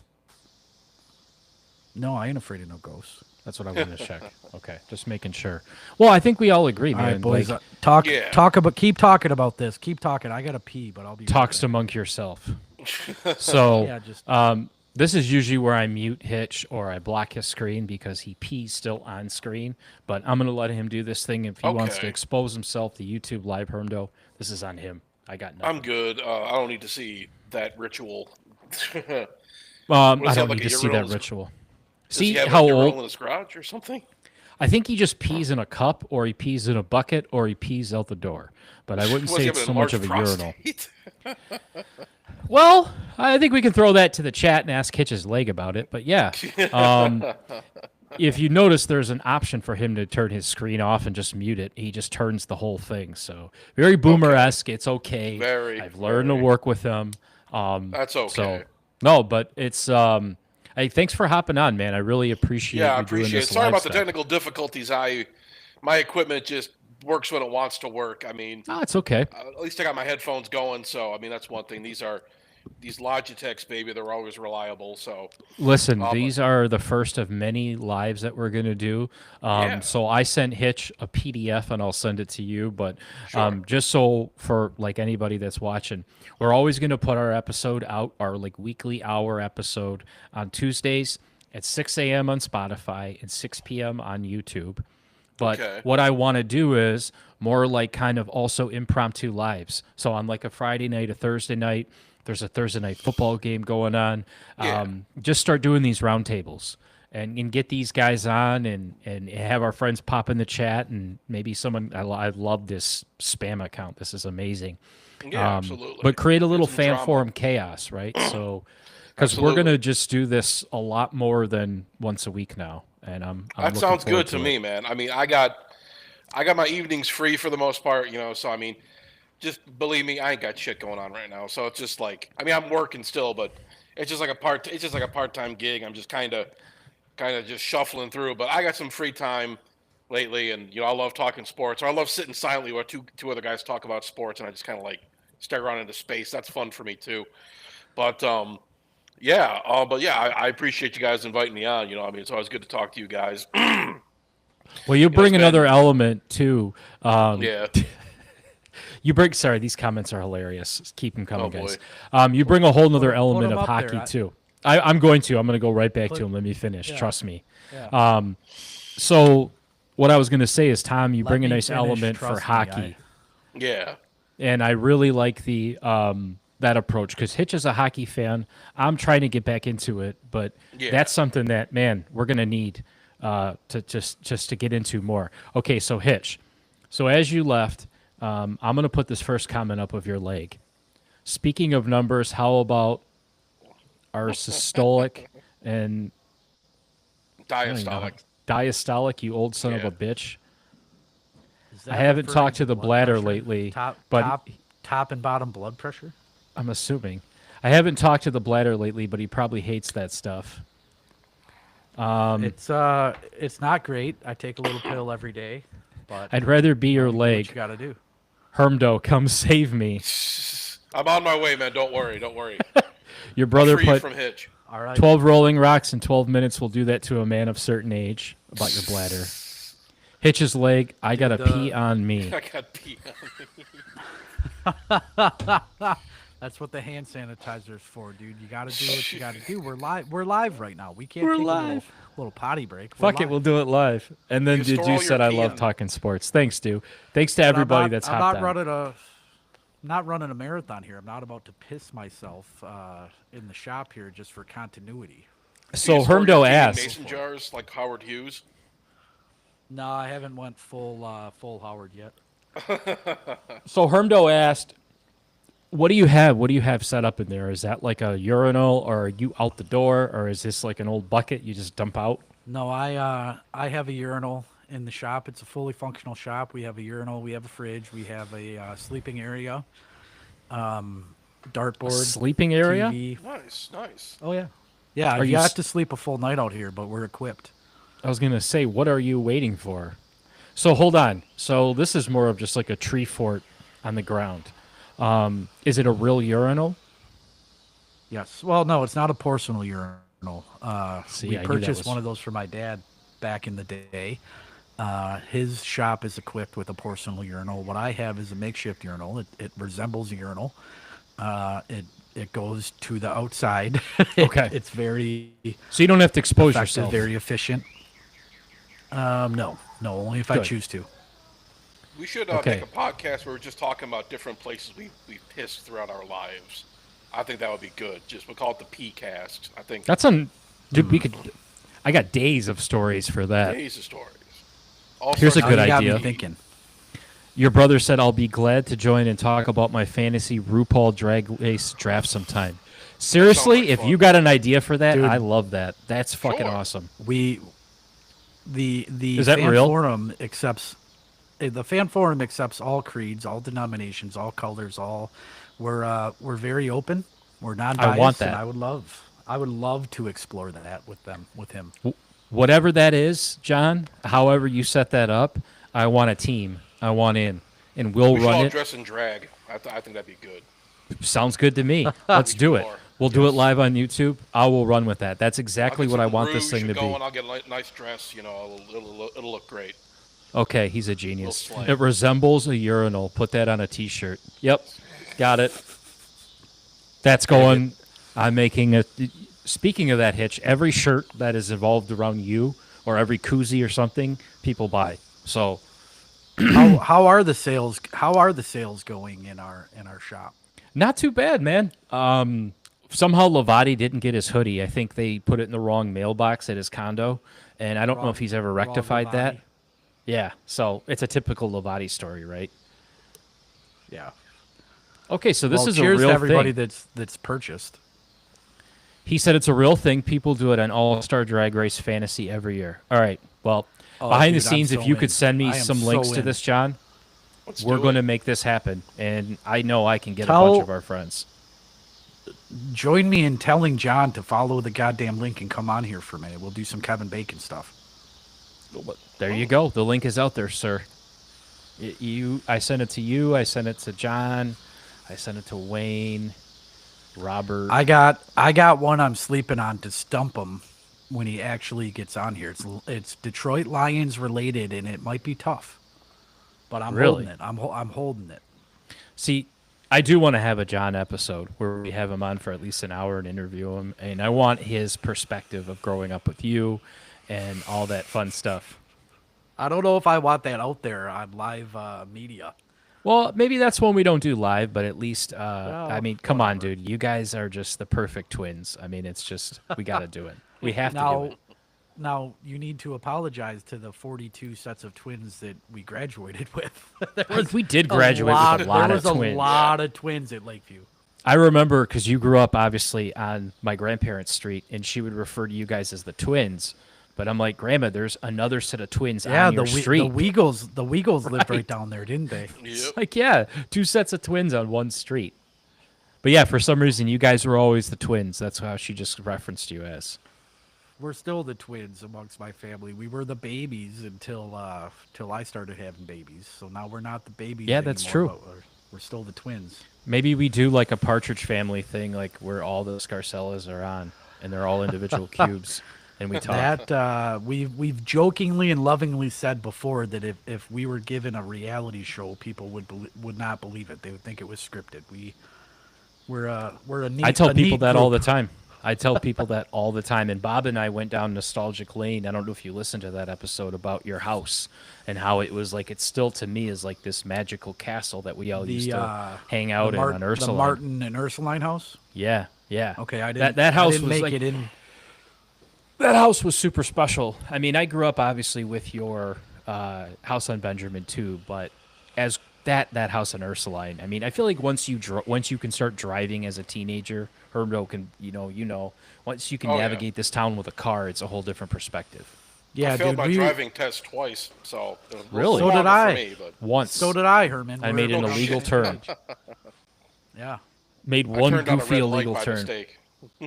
And let me tell you, as a dad who did the driving test with Alana, they don't. It's like get in the car, goes forward, goes backwards. Okay, you hit somebody, no big deal. You passed. That's the No new shit. driving test. Yeah. Fucking A. The last one was a fucking nightmare. I failed the parking lot section, and the guy sent me home. And then the next one, I failed the driving section. And then the third time I got it, I remember my grandpa was it. My grandpa, my dad did it with me the first two times, and then my grandpa did it with me the third time. And I passed, and my grandpa was so happy. I was 17 years old. We drove to the bar, and he got me a beer. So Nice. That's I miss my Polak grandpa. Oh, that's fantastic. That is Look who so joined us, fantastic. Hitch. Potato bullies on. Oh yeah, yeah. Mike had some good stories about that house, dude. We might want to get him on live and do a whole nother series about that house. I don't know how I feel as an adult, but there was some weird shit that went down. Some unexplainable shit that went down at that house. I was gonna Halloween say is coming so. up. I've got some stories I can add. I was part of some of the adventures of the hauntings and the investigator that came in, and I still, man, every day that I drive by it, I want to knock on their door and be like, It's sad. It's does anything sad go to on? see what that house looks like now, isn't it? My dad kept that house in such Yeah. great shape inside and out. did. And it was an old brick farmhouse for those that don't know. And it was a relatively big house for the area. It had a third story. It had a 3 or 4 car garage that was like 2 feet below grade. It was a cool place. And my dad he was like the groundskeeper. He liked doing it, I think. And now like Pet you Cemetery. now you see the people that we sold it to, and they're not just like unenthusiastic about the yard work. They're just not doing it, dude. Like that house looks like Haversham's fucking mansion. It's sad to sucks. drive by that house. Yeah, the Klopeks live there now. Yeah. Oh, Well, I'd go your by- brother John said, dude, we should do a whole podcast episode about that house, and I think we should get him. That's what get I'm your saying. Mike on, and yeah, it definitely looks like a haunted house now because it had that vibe back then. But holy shit, every time I drive by, I peer up in that top window, and I'm like, I "Ooh, let me in." remember the blood and the sweat that went into putting in that kidney-shaped garden bed in the full side yard and putting in the block and cap front porch step, and that shit should have lasted for so long. And to see what that place looks like now, it's sad. It is. It's really sad, and we watched a lot of good football over there and a lot of good sports, and I do That's where remember. oh, go ahead. I was gonna say I remember all the little bonfires that we had over there, And and that's where the original draft parties happened, dude. I yep, remember playing like baseball catch, grilling my dad grilling us hot dogs on a Saturday of the NFL draft when we were in like middle school. That's where the affinity for the draft and the draft parties really originated. So speaking of that, this year for the draft, I will not be going to Florida, so we will be doing an in-person live draft party. I'm now Hell yeah. equipped with all the equipment to do it. I'm modifying my basement currently to extend this brick look farther down the wall, and I'm going to Nice. open this bad boy up. Well, and we you can get gotta nuts. I'll come over for sure, dude, but you got to extend the invitation to Bob and a couple of his buddies because I have some Dude. ride or dies that I watched the draft with for the last 3 or 4 years. They're welcome over. Everybody is. I don't know if I'll have microphones for everybody, but it'll be fun. And then Now they what we can be our do- cheering section, like the background of Fox Sports. They can make clowns of themselves. Perfect. So Hermdo, like that's where we would need you here, and we'll do like an in-person one, and then we can Yeah. also go to Hitch's. Most of my shit's mobile, so let's say, hey, so John says real quick, Hitch, give a ghost story preview and tell the story about 9 shapes flower bed All right, or so kidney I'll shaped flower bed. yeah, I'll tell that story because I honestly, without any real context here to go on, as an adult, I don't know what I believe, but I'll tell the story real quick about the kidney-shaped garden bed. So, over John can correct me if I'm wrong, but I think we moved there in like 2001, maybe 2002, and my parents sold the home maybe 6 or 7 years ago. So that was kind of the homestead. We lived on Benjamin for a while, but not as long as we lived on Ursuline. And there was a lot of weird shit, kind of unexplainable shit that happened there. But with the kidney-shaped bed that he's referring to, there was one year as an adult living at home. I was probably 20. And for Mother's Day, and I was also doing landscaping as a full-time job. And for Mother's Day, I put in a kidney-shaped flower bed. We had 3 yards. It was 3 full properties. It was probably 3/4 of an acre, if you will. And I put in a very nice boulder bed, kidney-shaped, in the side yard, easternmost side yard, and bought a flowering dogwood tree and strategically planted a bunch of really nice plants that would all blossom at different times of the year. And flash forward, the original owners, I believe, or someone affiliated or related to the original owners of the home, probably 5 or 6 years after I completed that project, sent a Christmas card to my parents, and they said that they were in the area, and they were so thrilled to see that obviously somebody who really cared for the home and keeping it up to date lived there, and they couldn't believe that their mother's kidney-shaped boulder-lined garden bed was still there. So the garden bed that I put in, Boney helped me a little bit, my cousin helped me Yeah. a little bit. It took a while, but the garden bed that I put in and then my dad meticulously cared for was new to us. And the people that just serendipitously drove by and had an affiliation with the original owners, they complimented that garden bed like they couldn't believe it had been 100 years in that bed, and the trees and the plants are still going. Even though that was unique, or I should say new to us, it was not unique to the home. Apparently someone else, the original owners, the daughter of the original owner, claimed So that let that me bed get this was already straight. So it's there. almost like when you guys came in, whatever occupies that house was like telling your dad what to do, or Well, telling one of I- you guys telling yeah, you what to do. I did that on my own fruition and my own dime for a Mother's Day present to my Okay, mom. so it's almost like something programmed or told you what to do to put the house the way it wants it. So in that theory right now, that thing is pissed because those people are messing that house up. So that thing must just be going left and right off crazy. Yeah, I don't know what went on there, but I don't remember some like sign or some calling to do this bed, but I was just really committed to this project, and in the long run, it was a revival of the bed that was already there that we had no way of knowing. That's wild. Well, and that's just a real small sample because there's a lot of weird, eerie shit too, and the stories that we can tell. Ask Potato Bully. Potato Bully has some good ones, man. There's some really creepy shit that happened around So there was- too. Not as Potato Bully, the one that didn't want to sleep in your bedroom. correct.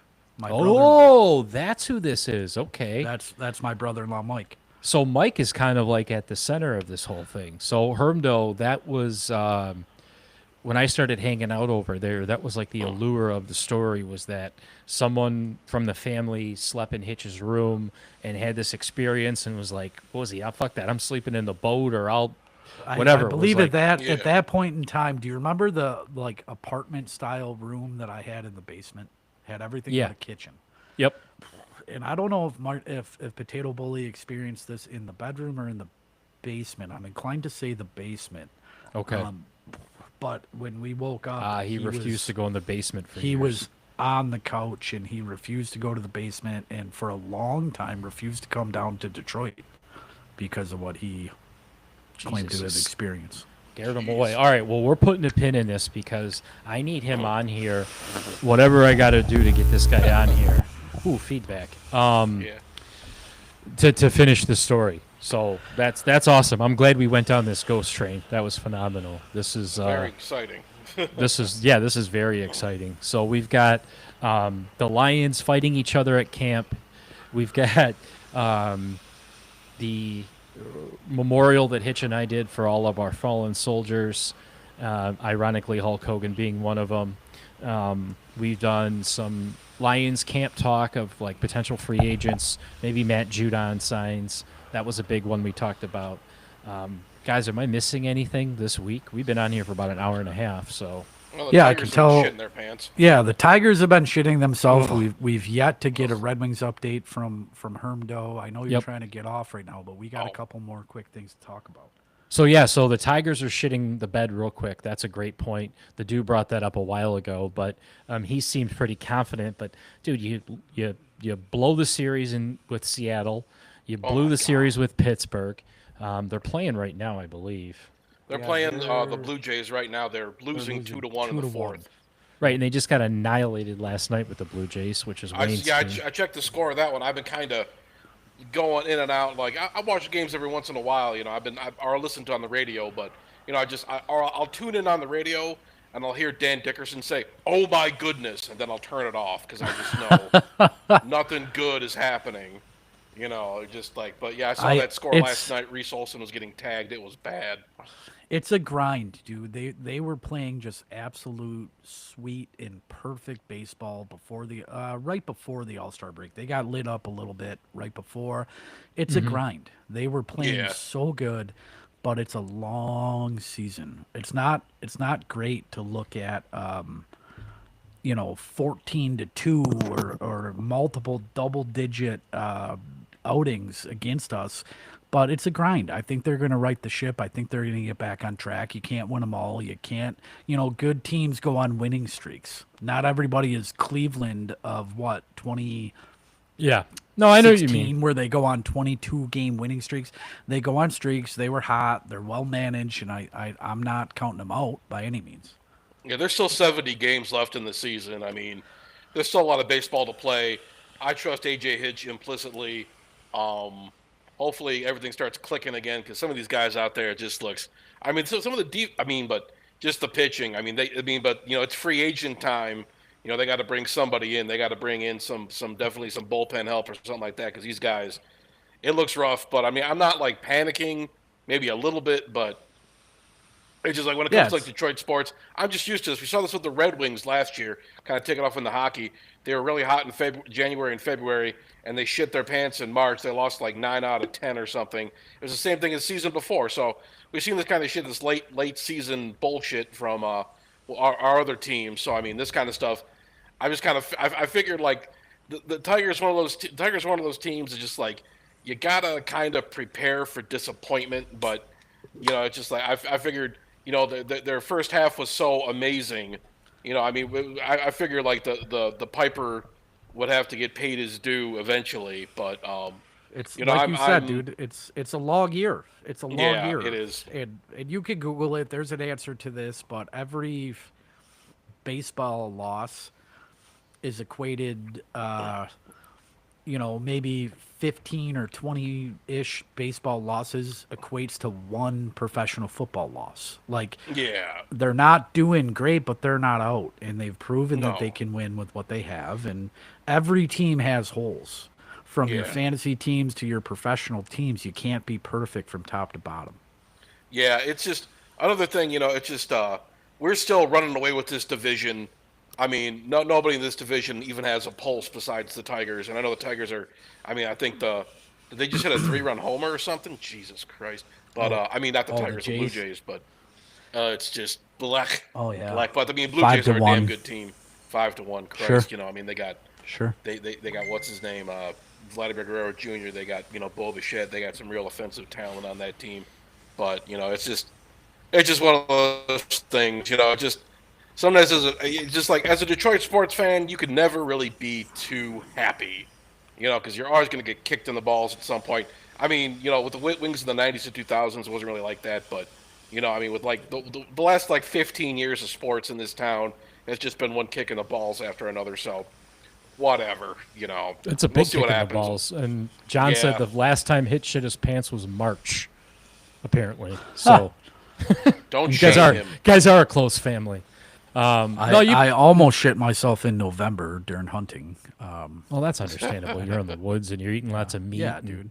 processed shit. I avoided lunch, and we were drinking beer the night before. I avoided lunch. I was trying to be quiet, but it had to happen, and I thought I could trust a fart, but whatever. That's It one happens. thing I've learned over 30 years old. Never trust a fart. I'd rather got run it. to the Harder, bathroom and harder. be careful. Be careful. you know? Yeah, I got some stories about shitting pants, but I don't think I want to gross your viewers out. Save it for the ghost story podcast. Yeah, for or the ghost save it stories, for the bone episode. Oh boy. Oh Lord. So what's your take on the Wings, man? Where are we at? What are we getting ready for? Is this just another well, season it's been where we're gonna buy a bunch of It's fucking been real jerseys quiet. and get excited? Yeah, they got to find some. I heard that they were looking at Alex Tuck from, or Touch, however you pronounce his name, from the Buffalo Sabres for some top 6 talent. The lines are going to be, probably it's going to be Larkin on the first line, and then we got like Kane and DeBrincat and what's his name, Marco Casper on the second line. So they're looking for somebody to kind of fill in that role, alongside Dylan Larkin and whoever else they put on that first line. I haven't looked at the roster in a little while. I'm looking at the schedule. It looks a little rough. They're playing They're playing Edmonton. They're playing Toronto twice. They're playing Florida. So it looks like they're going to kind of be. October might be a little bit rough. I don't know. I can't really say I can't say for certain. I know free agency's not done yet. I'm hearing some rumors here and there. They want Rust from the Penguins now. He's 33 years old. He's kind of a candidate for like a decline. But if they could get, I don't want, don't mortgage the future for these guys like that. I know the Wings got to pay a little bit more. The numbers have to be right. That's a knock on the Yeah. swings and misses of Yzerman, is he's given big contracts and big money to some guys that haven't panned out, but Yeah. he was able to move on from most of those guys. And I think if you look at what they did in free agency and you look at the projected top 4 or 5 lines, have they gotten dramatically better? No, but every line has gotten better.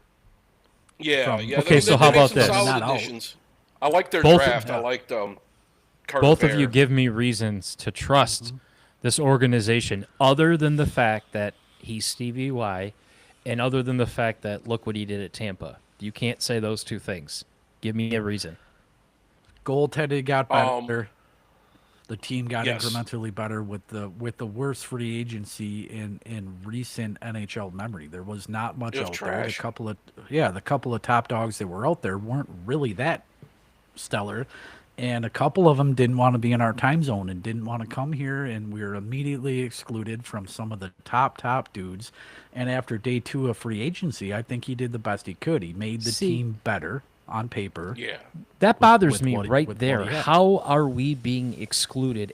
Whatever, fuck the time zone. We're Hockey Town, and he's Steve Yzerman. That should sell it right there. Like if Barry it Sanders hasn't. It became the hasn't. G. I know that's messed up. Something's wrong with that. It's But just it's one of I'm- those things like Oh, go ahead. No, go ahead, Tom. You know more than I do. Okay, about this it's shit. just one of those things. Other the Wings have gotten incrementally better. I don't know if this is going to be. I mean, they were riding high in 23. I mean, for most of the season, then they kind of shit their pants, and then 24 was kind of a kick, kicking the balls. They lost, Shin got to spare a bunch of other talent left, and so it's kind of one of those things like you figure probably 20, 23, 24, or I'm sorry, 24, 25 would be a little bit rough, and it definitely was. They brought McClellan in, gave him a boost in the arm. I mean, you should have seen some of their metrics under Derek Lalonde. It was god awful. I mean, that's just another slap in the face for Okay. Yzerman. Really, I mean, he's So on his third coach goaltending, now. and he made Yeah. a coaching change, and he's on his third coach. That to me, The that coaching, is you third can't. coach. No, you can't discount the new coach. I mean, yes, third coach, but one he inherited, one he hired, and he drastically underperformed. So he did what he had to do, and he fired him, and he brought in a guy that sparked us. It was fun fucking Yeah. hockey to watch. Yeah, it You're was. For a It good was. 20-ish game stretch. So then and the that next has spark to is roll going to over. be what? The fact that he's signed a bunch of old guys or traded for some goalies. Goaltending got better. So games that we John Gibson. Yeah, potentially- yeah. Yeah, games that we lost last year, close games, are games that we have a good chance at winning this year because we got better down the line and we improved our goaltending. This is the best goaltender, at least statistically, that we have had in a very long time. Yeah. Okay. I mean, I'll take Definitely. your word for it. I can't argue this. All I can say is just from an outside view, right? Like, I'm just ready for something else after this season's over. Like this, Yeah, this no. is a make it or break it year for me. After that, I don't want to hear it. Get out of here. Go back to Tampa. Do your thing. Let's find somebody No, else. I think that the popular consensus is they have to make and win a playoff series. And if There they we go. don't, It's Okay. It's a failure. Yeah. That's Well, fine by we- me, we're, guys. We're going to be seeing. Yeah, they gotta at least make the playoffs. Otherwise, I mean, I don't know how many people. There's still going to be Yzerman diehards, guys that live for the guy. I mean, out there, Yep. there's always going to be those guys like that. I mean, I grew up watching Steve Yzerman win 3 Stanley Cups. I mean, obviously the guy's like a childhood hero of mine. So I mean, it's just like I really hate saying anything bad about the guy. But right, I mean, we've made incremental improvements here and there, but I don't know if we're going to take that next big leap this season. Could we make the playoffs? Sure. I don't think our division is getting that much better. Maple Leafs are falling apart. Bruins are falling apart. Tampa Bay Lightning has not been that good. Montreal Canadiens, who knows? But some things about that. I'll look at strength of schedule. I'll only kind of glance and kind of skim the schedule a little bit. It doesn't look. It's not. It's just pretty standard issue schedule. I mean, you're going to have some hard games, some easy games, and shit like that. I know that's real great analysis, but I think the Wings could perform better. I liked what I saw from DeBrincat last year. Hopefully we can see some Carter Mazur, some more. Maybe I don't know if they're going to bring Danielson up yet, but I do want to see more of Marco Kasper. I think he really filled that role nicely. I think he's a guy with a lot of upside. I think he can be that second line center. I mean, behind Dylan Larkin, center depth has been a concern for the Wings for a long time. I think maybe we finally unlock something. Hopefully, some of the underperforming guys, like Cop and Comfort, can kind of get their shit together, or at least I'm figure looking. something I'm looking for Comfort to have a nice season for real. yeah. But the thing is, man, it's a different game. It's a long season. You get hot, you get cold, you get lucky. And yeah, you wanted us to be a winner already. You wanted us to be an established presence. But do you want to win one cup or do you want to win cups? And fair. Yzerman isn't. Yeah, That's fair. Yzerman isn't scared to lose his job. I think Yzerman drafts well. He's made some iffy free agent signings that he's been able to dig his way out of for the most part. It's unfortunate, but I want to win cups. I don't want to win one cup. I think I was going to bring this up last time I was on with Mark, but I think what Yzerman did, they brought him in, and he told Illich, he's just like, give me a decade, I'll make you a dynasty again.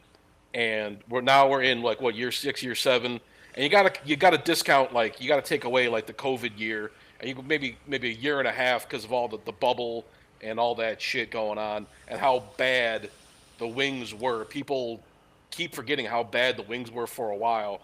And I'm still bullish on Yzerman. I guess you want to call me a slappy or whatever, go ahead, but I still think he can get this done. I'm excited to see what this team is. Hopefully these younger guys can start coming up more. I want to add like a caveat onto that. I think that unless we see some playoffs this season, it's just going to be a big mess, and we're wasting another year of Dylan Larkin's prime. And but Well, you know, to be fair, Larkin very rarely lives up to what we all thought Larkin was. Right? It could be Yeah. a lot worse than Larkin, but Larkin hasn't put up quote unquote Larkin numbers for a minute. And what has Stevie done? Stevie drafts goaltenders. Stevie drafts big defenders up until this year with Carter Bear. But you look at a guy like the big defenseman. Is it Everson? Soderblom, No, I think it was Johansson. no, the starting defender. I don't want to call him a two-wayer, but he put up some points last year. Oh, I thought it Edvinsson? was Edvinson or Edvin. Yeah. Yeah, So sorry. he pans out. You got bigger. You got power play guys coming in free agency and guys that we built through the draft. So it's starting to pan out. But again, it's a slow burn, and I'm okay with it. We don't have. I'm not a season ticket holder. I'm not paying $1,000 for. God, those prices are a 20 game package. I'm looking at us being good over the long haul, and his at least Everson and some of these big guys that he's drafting to be two-way defensemen are starting to pan out. And you said it, Tom. We got another guy looking to be the center that we've needed for a decade on the Yes. second line. And if we can improve the power play, and we have improved the goaltending, I'm not being bullish or hyperbolic. I'm saying that this is a better team. This is a better team with some of these draft picks panning out. We have two goaltenders in Grand Rapids that need another year or two, but are like pipeline top 10, not as goaltenders as pipeline top 10 prospects. Yeah. Well, I want to give a shout out because regular hockey fan said everything Hermdo said is just spot on. So Of course. Thank you, regular hockey guy. Hell yeah. before yeah. before we got too deep, I want to give Hermdo his props because he's bringing the hockey love to the fan. No, forum, yeah, which I I'm appreciate. I'm not disagreeing with anything he said. If anything, in my Yeah. last diatribe, I'm just galvanizing and repeating. Yeah, what he said. I don't know. I'm We're kind of hot working and in the cold right on it. I'm bipolar when it comes to the Wings, but it's just like Just I the Wings? feel better about the team than I did last year.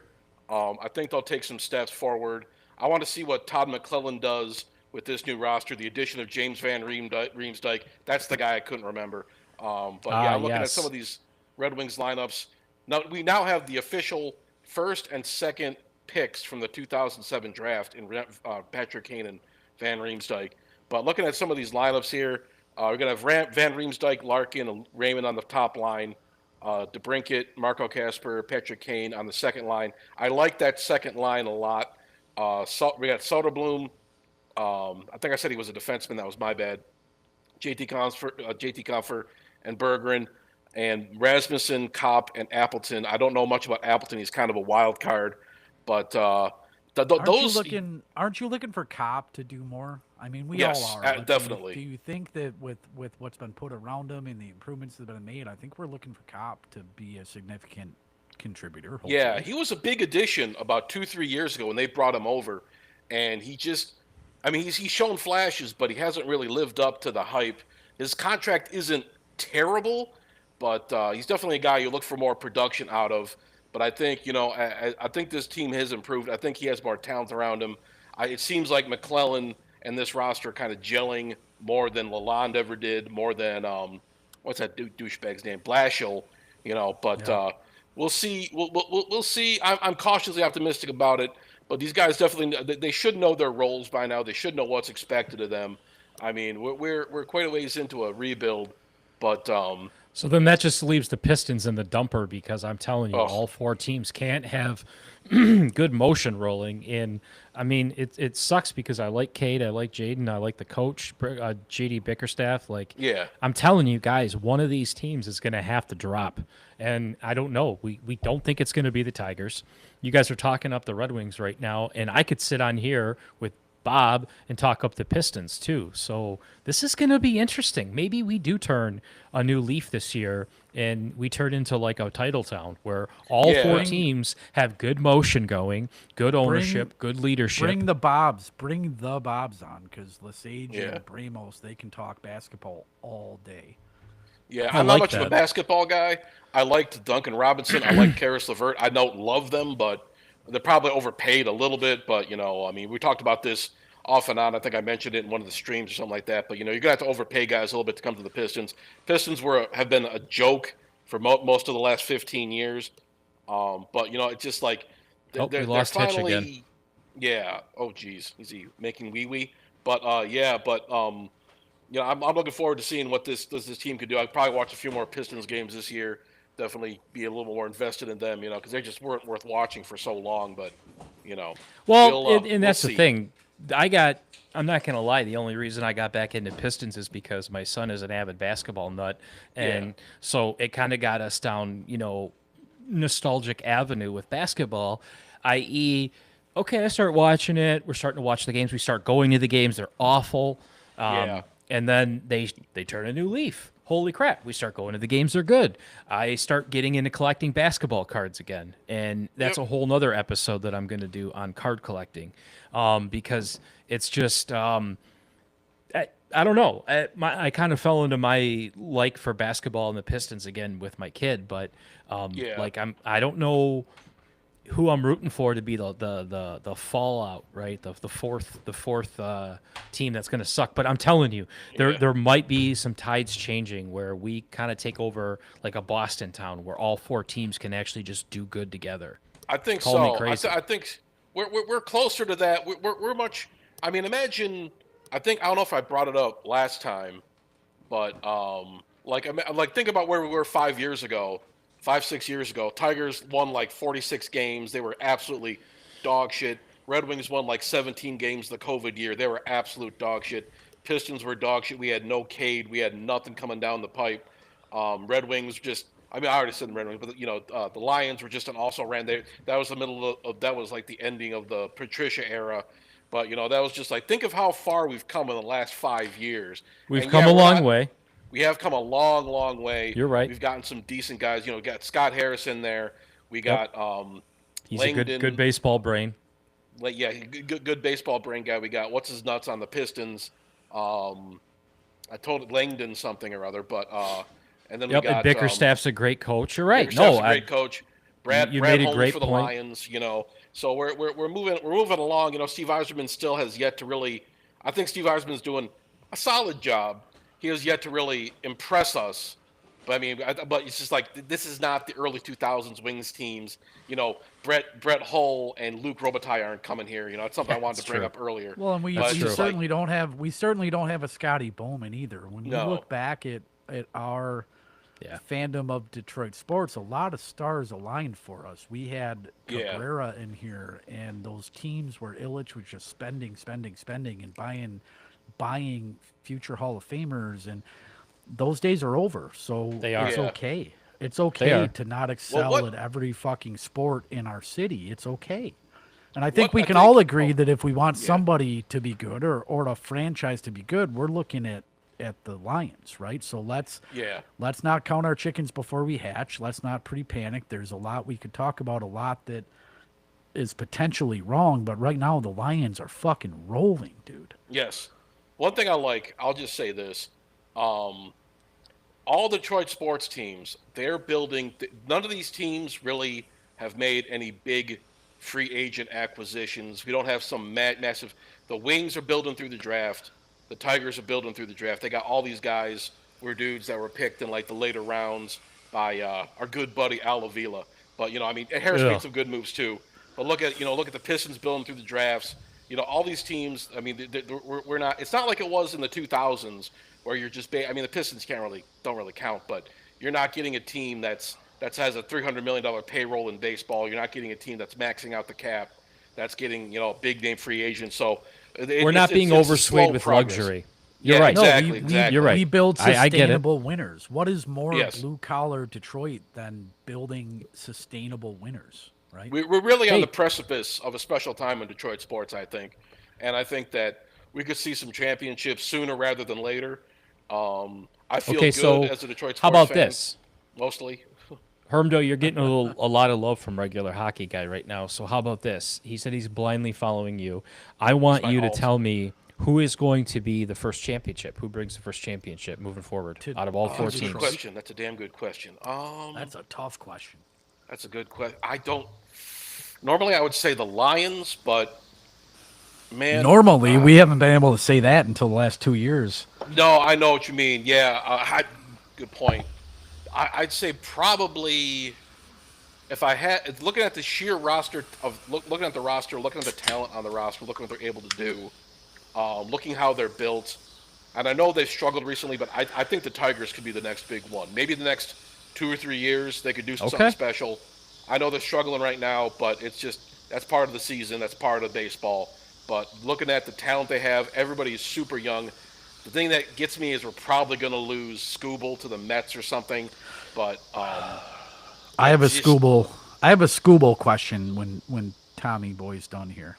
yeah, but I think the Tigers could do something special. I think with the talent we have on there on the team, with AJ Hinch, with the people who's been able to bring in, with the prospects, Tigers have the best farm system in the league.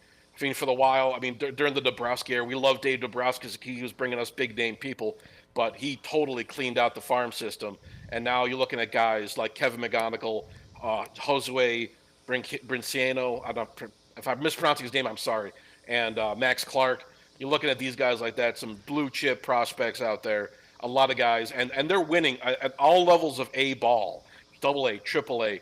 They're kicking ass. So I'm really excited to see what the future of this team could be, and I think they could be a legitimate contender. Okay, Max so Clark- Hermdo says the Tigers. Hitch, you cannot go off. I need your answer. I need you to tell me Yeah. what is it. Okay, Next so championship before the dementia kicks in. I'm not gonna say the Lions. I'm not gonna put that on us. So excluding the Lions. No, not excluding. It's all four. You can opt to not pick them, but So I guess all then the four. question would be who has the best roster? Who has the most win now roster? It's the Lions. I'm Okay, not gonna that's a say good that answer. I'm not going to say that the Lions are going to go win a Super Bowl because I think that that's the hardest trophy to win in all of conventional popular sports. Who has the best roster, the best foundation, the best coaching staff? The Detroit Lions. If they can't pull it together and win in the next year or two, then I think we're looking at the Tigers. Well, check this out. So, regular hockey guy said and sent this as we were talking. And he says this link to a book, Lions, When the Lions Were Kings, the Detroit Lions in the Fabulous 50s. So that's the last time, okay, when you said, I'm not going to say the Lions. I know why, because literally it's been since the 50s, right? Hermdo, we've had the 06, that. the early 2000s, the 80s, but that's why you just can't. You want to say it. Say it. Just say it. They're going to win a Super Bowl. No, I'm not gonna say it, dude. It's the Can't. hardest trophy to win in sports. Is organized team sports. It's the hardest trophy to win, and I'm not gonna put that on them right now. I'm not gonna put that juju out there.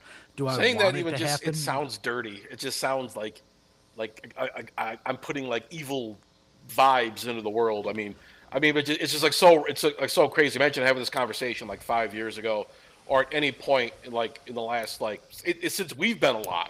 It can't be it's said. just- I don't No, disagree with you, Hitch. It can't be said. I'm not going to say it. I mean, I was is trying to it get you to say it. Is it absolutely possible? For sure, dude. Is it possible for all 32 teams? It's possible. I don't want to say probable, but is it more likely than the bottom half of the 15 or 16 teams that the Lions win the Super Bowl? Absolutely. But there's Yeah. so many cards that have to fall into place over a 17-game season for this to happen. I think they have the best coaching staff in Detroit. They have depth. They draft better than any other Detroit team, but it's so hard to say that too because it's the only sport where you draft a guy and he could potentially start game one of his rookie year.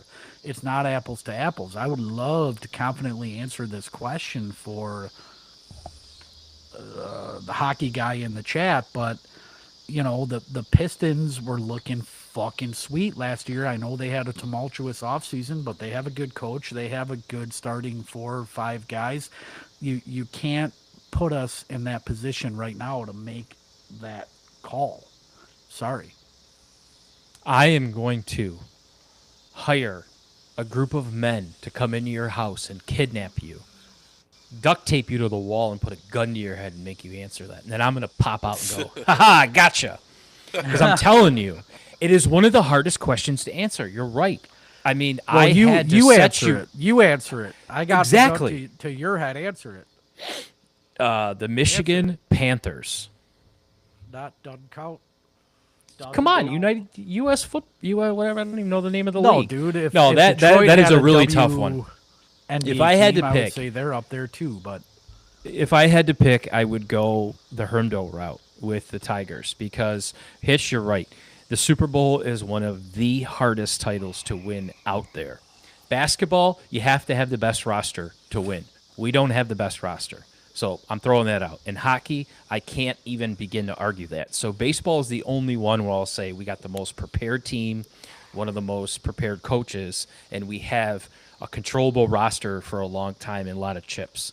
So are we saying? I would have to say are we the Tigers. saying like this year's roster? It's easier to say Tigers right now for sure, and I'm not dogging anybody, but they're hot, or they were hot, and they got a great team, and they're the only team playing right now. So that lends credence to the fact that I'll fucking say the Tigers. Like, we know what we have in this championship year, or this season with the Tigers. I hope Wayne's watching because I think you and I have come a long way because he kind of called us slackies last year and was like, you guys don't know how to win a real true. I don't know. I can't do a Canadian accent the right way, but he said it in that way. And I think we're evolving as fans, right? And this conversation between the three of us just points it out. Herdo said, that's dirty to say that. Come on, guys. We're better than that. You know, Hitch, you about jumped through the camera and threw me up against the wall. And we're like, don't even bring this up.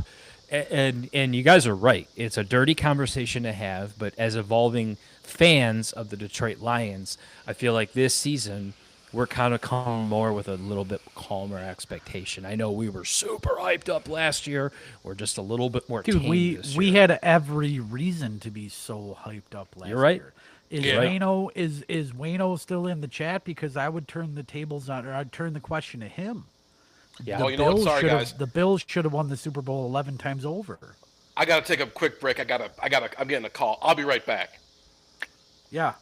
So ask the question to Wayne. Is he willing to say right now that the Bills are going to win the AFC and win the Super Bowl? I don't think so, dude.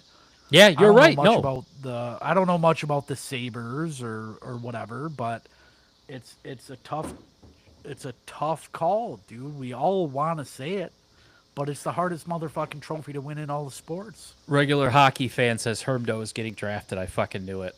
He's getting the call. This was the press that we wanted.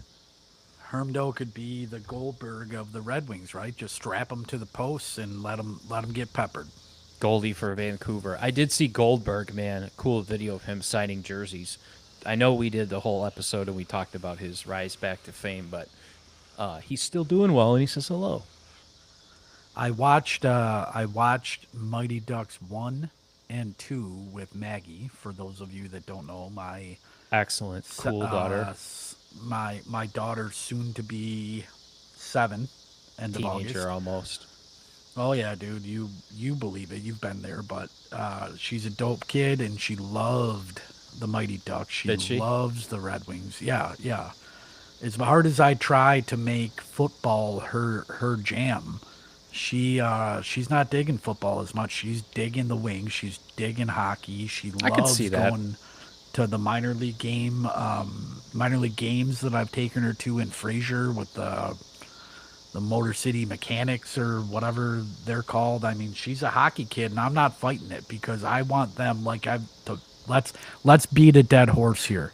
I want them to win throughout Maggie's lifetime. I don't want them to win a cup when Maggie's 10 and can barely remember it. I want them to be contenders like they were for the next 15 years.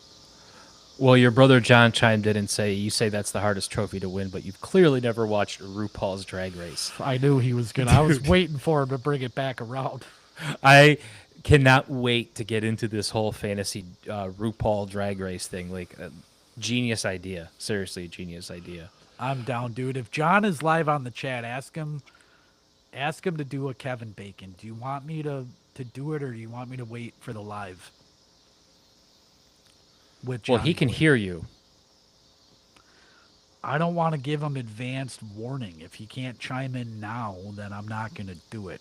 I think he can do it, but it's the only like biopic Detroit Lions movie that I'm aware of starring a very heralded actor, but I'm Well, not let's going to save do it. it. Don't do it because we're at hour almost 2, and I am about to go crack my Friday brew. Crack your Friday brew right now, and let's get John on the line. Yeah, come on. Well, man. that'll be a 5-hour podcast, and while I love that, I do. I'm down want for to. it. Let's do it. I will. Oh, John says go for it. Oh, he's listening. Yeah. All right. Obviously, I'm not going to tell him the name of the movie, but I'm going to ask him to link Alan Alda to Kevin Oh, Bacon. wow. I think he can do it. I think I can do it too, but it's the only direct like Detroit Lions movie to Kevin Bacon that I can think of. So let's just Well, I'm wait going to let in him go for it. silence. This is a great way to end the show. Work your Because magic, John. I think this is going to be fantastic. And I, again, want to thank you guys for hopping on. I want to do these, we'll do our normal episodes Sunday, record, put it out on Tuesday. But these little lives, these community things, we got to do this more. What yeah. was the Monday night football plan, Mark, that we had? We threw around some names, some kitschy, catchy names for going live Mondays, but I think we're pretty committed to doing some quick hitters after the Lions games, before the Monday night football games. So we'll wrong? go on. We'll do like a Lions pregame. We'll break it down. We'll go live before the game. We can go live after the game as well. But then, Monday nights we got to do when the Lions are playing on Monday night. We're gonna do a live, and we'll do a whole live episode and do like an interacting in game, and we'll come back on at halftime. Well, but we're gonna use the hell out of these lives. What I'm talking about, besides for the couple of times that the Lions happen to play Monday Night Football, I'm talking about doing like a Monday breakdown of what we saw, and then subsequently during the week, doing a lead into what is upcoming. I think we talked about going live when emotions are raw during Monday Night Football, when everybody's sitting down to watch a game anyways. Yep. I think we'll do a little breakdown, a little 20, 40, 60 minute, whatever it turns into, almost immediate reaction. And then later in the week, break it down. Here it is, Hitch. Alan Alda is in the Object of My Affection with Jennifer Aniston, who's in Pitch Perfect with Kevin Bacon. So that was too fucking easy. I mean, Alan Regular Alda's hockey in guy 1,000 says my stepfather hates Alan Alda. He's wrong. Boo. Alan Alda is a national treasure. I implore his stepfather to watch some MASH. Right? Yes. I watched think that show. show's like overrated. crazy. Oh, fuck you, man. I think Are it's you overrated. fucking kidding me, Mark? Tired of your We're not shit, ending Mark. on that. I We're think not it's ending on overrated. that bullshit. There's so much better shows. You're than MASH. overrated. Oh, I'm just saying. There are better shows than MASH for sure. But when you talk about a genre-bending, captivating, impactful fucking show, there is nothing like MASH. If you hold this opinion of MASH, I implore. When's the last time you watched it? Not in like MeTV reruns. When is the last time you started with episode 1? I don't have the time to rewatch MASH all the time from Mark, in and Mark, out. Make the time. You cannot make a bold claim like MASH being overrated if you haven't It's seen every episode of overrated. MASH. Everybody You're an has these asshole. like crazy distant memories of MASH, Mark, and it was just a Mark. dramatized. I don't was know. It's a groundbreaking. circus. What's Mark, you're an groundbreaking asshole. about it? What It is was great. It was a groundbreaking great about medical it? drama in the 1970s. It almost didn't get off the It ground. took They almost a- canceled after episode 1. It features the incomparable Alan Alda as was his name Benjamin Hawkeye Pierce, and then the other Hawkeye guy, Pierce, yeah. Wayne Rogers, as Trapper John, and then you had You had Radar. Radar.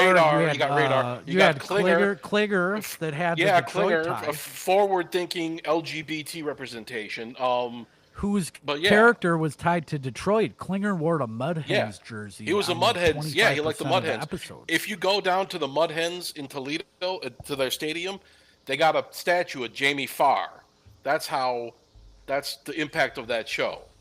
So don't give me this overrated shit, man. So they were really big for Major League or Minor League Baseball. I can understand Yes. that. No, I will say this: the 2000 to 2004 mark that I became extraordinarily closely acquainted to would have never said that MASH sucked.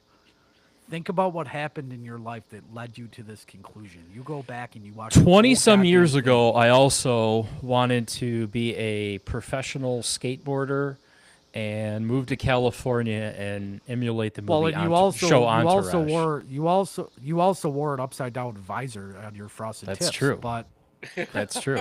all I'll tell you what, saying- 20 years all I'm of saying being is you grinded can't- you through the can't do tax it. system and working and paying taxes, you just look at a show like MASH and you go, it's okay. It's funny. It's overrated, though. That's your grandfather's take on MASH because He was in looking the at it Korean in War. Dude, looking at it in its current time, you think, how could you make something like the Korean War funny? And on the surface, it was a comedy, but it was the first medical drama that that I'm aware of the nation being captivated by. And we were graced with the presence of Alan Alda, who also took over creative control and directed the final couple of seasons, which were fucking bangers. John's got Yeah, my don't back. tell He me wanted you to go don't hang like out with MASH. Lindsay Lohan 20 years ago, and I would have been there with you, hanging Yeah, out me with too. Lindsay But Lohan. 20 years ago, he had a reverence for MASH, and he still does. Because I also Yeah. wanted to do that 20 minutes ago. I still will join you with Lindsay Lohan. I promise you. So let me. She's making let me- movies again. let Good me- for her. Is she really? Good for her. Good. Yeah, she's in Freakier her. Friday with Jamie Good Lee for her. Curtis. Good. She had a rough life, man. That Yeah, that- she. I'll I watch mean, that. Mean Girls. I mean, I know it's like a chick flick or whatever, but I thought the movie was very entertaining. It's an and that back iconic. then, It's an iconic cult classic. It is. well, it that's is. just Worry about that. And you really looking, thought she was going to have a great career after that, and it just never really happened. She got involved with some bad stuff, but now she's working her way back. Success story. We Hermdo. love Lindsay Lohan. This is going to be good for your next podcast episode. MK Monarch. Look that one up.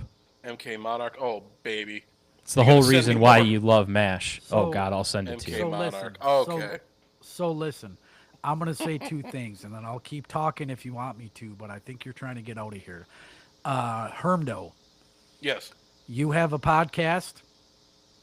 Kinda, yeah. Yes, he does. What's it called? Well, it's just a, What's it's it just called? A show. My podcast, my YouTube channel is called Hermdo. Like and subscribe. I'm on YouTube. I haven't uploaded in a couple weeks. I've been real busy, but I stream on YouTube sometimes. Talk about conspiracies. Talk about whatever. I talk about politics. Whatever bullshit. But I'm on So- there. Yeah. So of the two things that I want to say, number one is, Tom, I want to be on your podcast. Absolutely. I want to be on too. I got content for you, brother, all day. Absolutely. Yeah. Let's And- do it. Let's do I don't it. know. Let's I'll probably schedule it. just. Yeah, I'll figure. let me get back to you on that. I'll let you know what's going on. I got some free time coming up. I don't know how this whole Riverside FM thing works, but I'll probably just use this and upload it to YouTube or whatever, or we can do some kind Well, of like side by side. I wanna guest appear. I wanna be on. Sure. We can talk about whatever. It don't matter. That's the thing about my YouTube channel. I make videos about everything. We can talk about whatever you want. We can talk about sports. We can talk about conspiracies. We can talk about your haunted house. It don't matter. Halloween is coming up in a couple months. It's going to be spooky season pretty soon. I just saw my first Halloween commercial for that at-home store. So Oh, jeez. I know. It's I already couldn't there. believe it. I was watching Netflix. I'm just like, are you fucking kidding me? But Halloween is already here. That's crazy. Yeah, well, it's John like- said he wants to do a rewatch of MASH whole episode Yeah. of the podcast if he wins the fan forum. I'm in, I think man. I'll what give he you said all is my he critical will take. he will do a MASH rewatch podcast, and I'm here for that. And we don't have to be done. But my second point was, when I brought up Alan Alda, it was not to vigorously debate the merits of cultural importance of MASH. It was because Alan Alda starred in a biopic about a writer that I hope you all know, a sports writer and then a prolific writer. I believe his name was George Plimpton. And George Plimpton, as a journalist, went into training camp undercover with the Detroit Lions to report on what goes down in training camp, to be inconspicuous member of these dudes auditioning to play for the Lions, I believe in the early 50s. And he wrote an article which was extraordinarily well received for whatever publication he was working for, and they made a movie about George Plimpton going undercover in training camp with the Detroit Lions. I believe it was called Paper Lion. So that is why I felt it relevant to bring Alan Alda, who played George Plimpton, in a movie about a journalist going undercover in Detroit Lions training camp. So, Well, Makes do sense you to want me me. to go into long detail on why my name is, what the fuck did I name myself in that fantasy football league? something about Leave It to Beaver. Yeah. I can go into why Leave It to Beaver is one of the most worst shows ever too, but well, that'll be for your podcast Oh time. my I got no God. opinion on that. Mark. We can go Mark, down Mark, that. We can go Mark. down that hole. Terrible. I'm ready to go down these holes and defend my stance whenever you're ready. Okay, I like this. Different Well, that's podcast, different place, but I'm loaded. Okay, Hogas. He said, "Oh, my fact-checking Hitch about this man in this movie, and he has been spot on 100%." Okay, thank you, John. Hey, when it comes to movies, Every- Hitch is never wrong. I'll agree with that. Everybody do yourself a favor and read some articles written by George Plimpton. I believe that he became a huge boxing aficionado. I'm thinking of Burt Sugar. They look alike. They wore dumb hats, but everybody look into Plimpton. He was a national treasure. Yeah, I remember I got this hockey book from ESPN or whatever, and they talked about George Plimpton. He did a story on the Boston Bruins. He actually suited up as a goaltender for the Boston Bruins back in the 70s. Right. So he probably had Jerry Cheevers and Tony Esposito and stuff like that, and Bobby Orr maybe too. But he suited up for the Bruins back then. I mean, they hazed him a little bit. They cut holes in his underwear. But I just that was an interesting article. This is Plimpton's done some really good work. He's an extraordinarily interesting person who I'm sure has won a bunch of awards. Yeah. And Google image the guy, dude. Google him. He did not look like an athlete. He did not look like a Detroit Lion. He did not look like a Boston Bruin, but he did some hard hitting inside shit. John's got long my time back. ago. I fucking hate Leave It to Beaver. I've never seen it. I don't know. I don't really watch television. Wait, that old, you've so- never seen an episode of Leave It to Beaver? No, I was born in 1986. What do you want from me? Well, you what guys did- what did acted like you watch? watched MASH in high school. I mean, that show's I'm in the just joking around. I I did. 70s. I did watch MASH in high school. Well, yeah, you. I did that's watch it true. too. I watched it too. Herm, though, besides for Price is Right on a sick day and maybe A-Team, what did you watch? A-Team's best show geez. Leave It to ever. Beaver, A-Team, Price is Right. I mean, that's where it was at. I watched some Prices Right. I remember going to visiting my grandma's house. She always had it on, or Wheel of Fortune, or one of those. What did I watched a lot of cartoons. Even in my teens, I was I was basically a man-child back then. I'm a man-child today, but I watched a lot of goofy cartoons. I watched what did I watch back then? I really didn't watch much popular television. I remember when Lost was out. That came out the year we were in Show's high awful. school. Leave It to Beaver was not popular when you were Lost watching is popular terrible. television. Yeah, it wasn't a good show. But I'm sorry, Hitch. I didn't mean to offend you, but I've never seen it. Maybe I'll sit down and watch it one of these days if I can find it on one of these streaming services or something. I watched a lot of Twilight it's there. Zone. I mean, I watched Yeah, Three Stooges. Twilight Zone is legit. Twilight Zone Yeah, It's legit. It's a great show. legit. Yeah. All right, boys, let's take one final sports take here. Mark, if you want to steer the ship, ask a question. Let's take one more sports take. Tigers, before we- bottom of the 7th, Toronto 6, Tigers 2. So here's my sports take.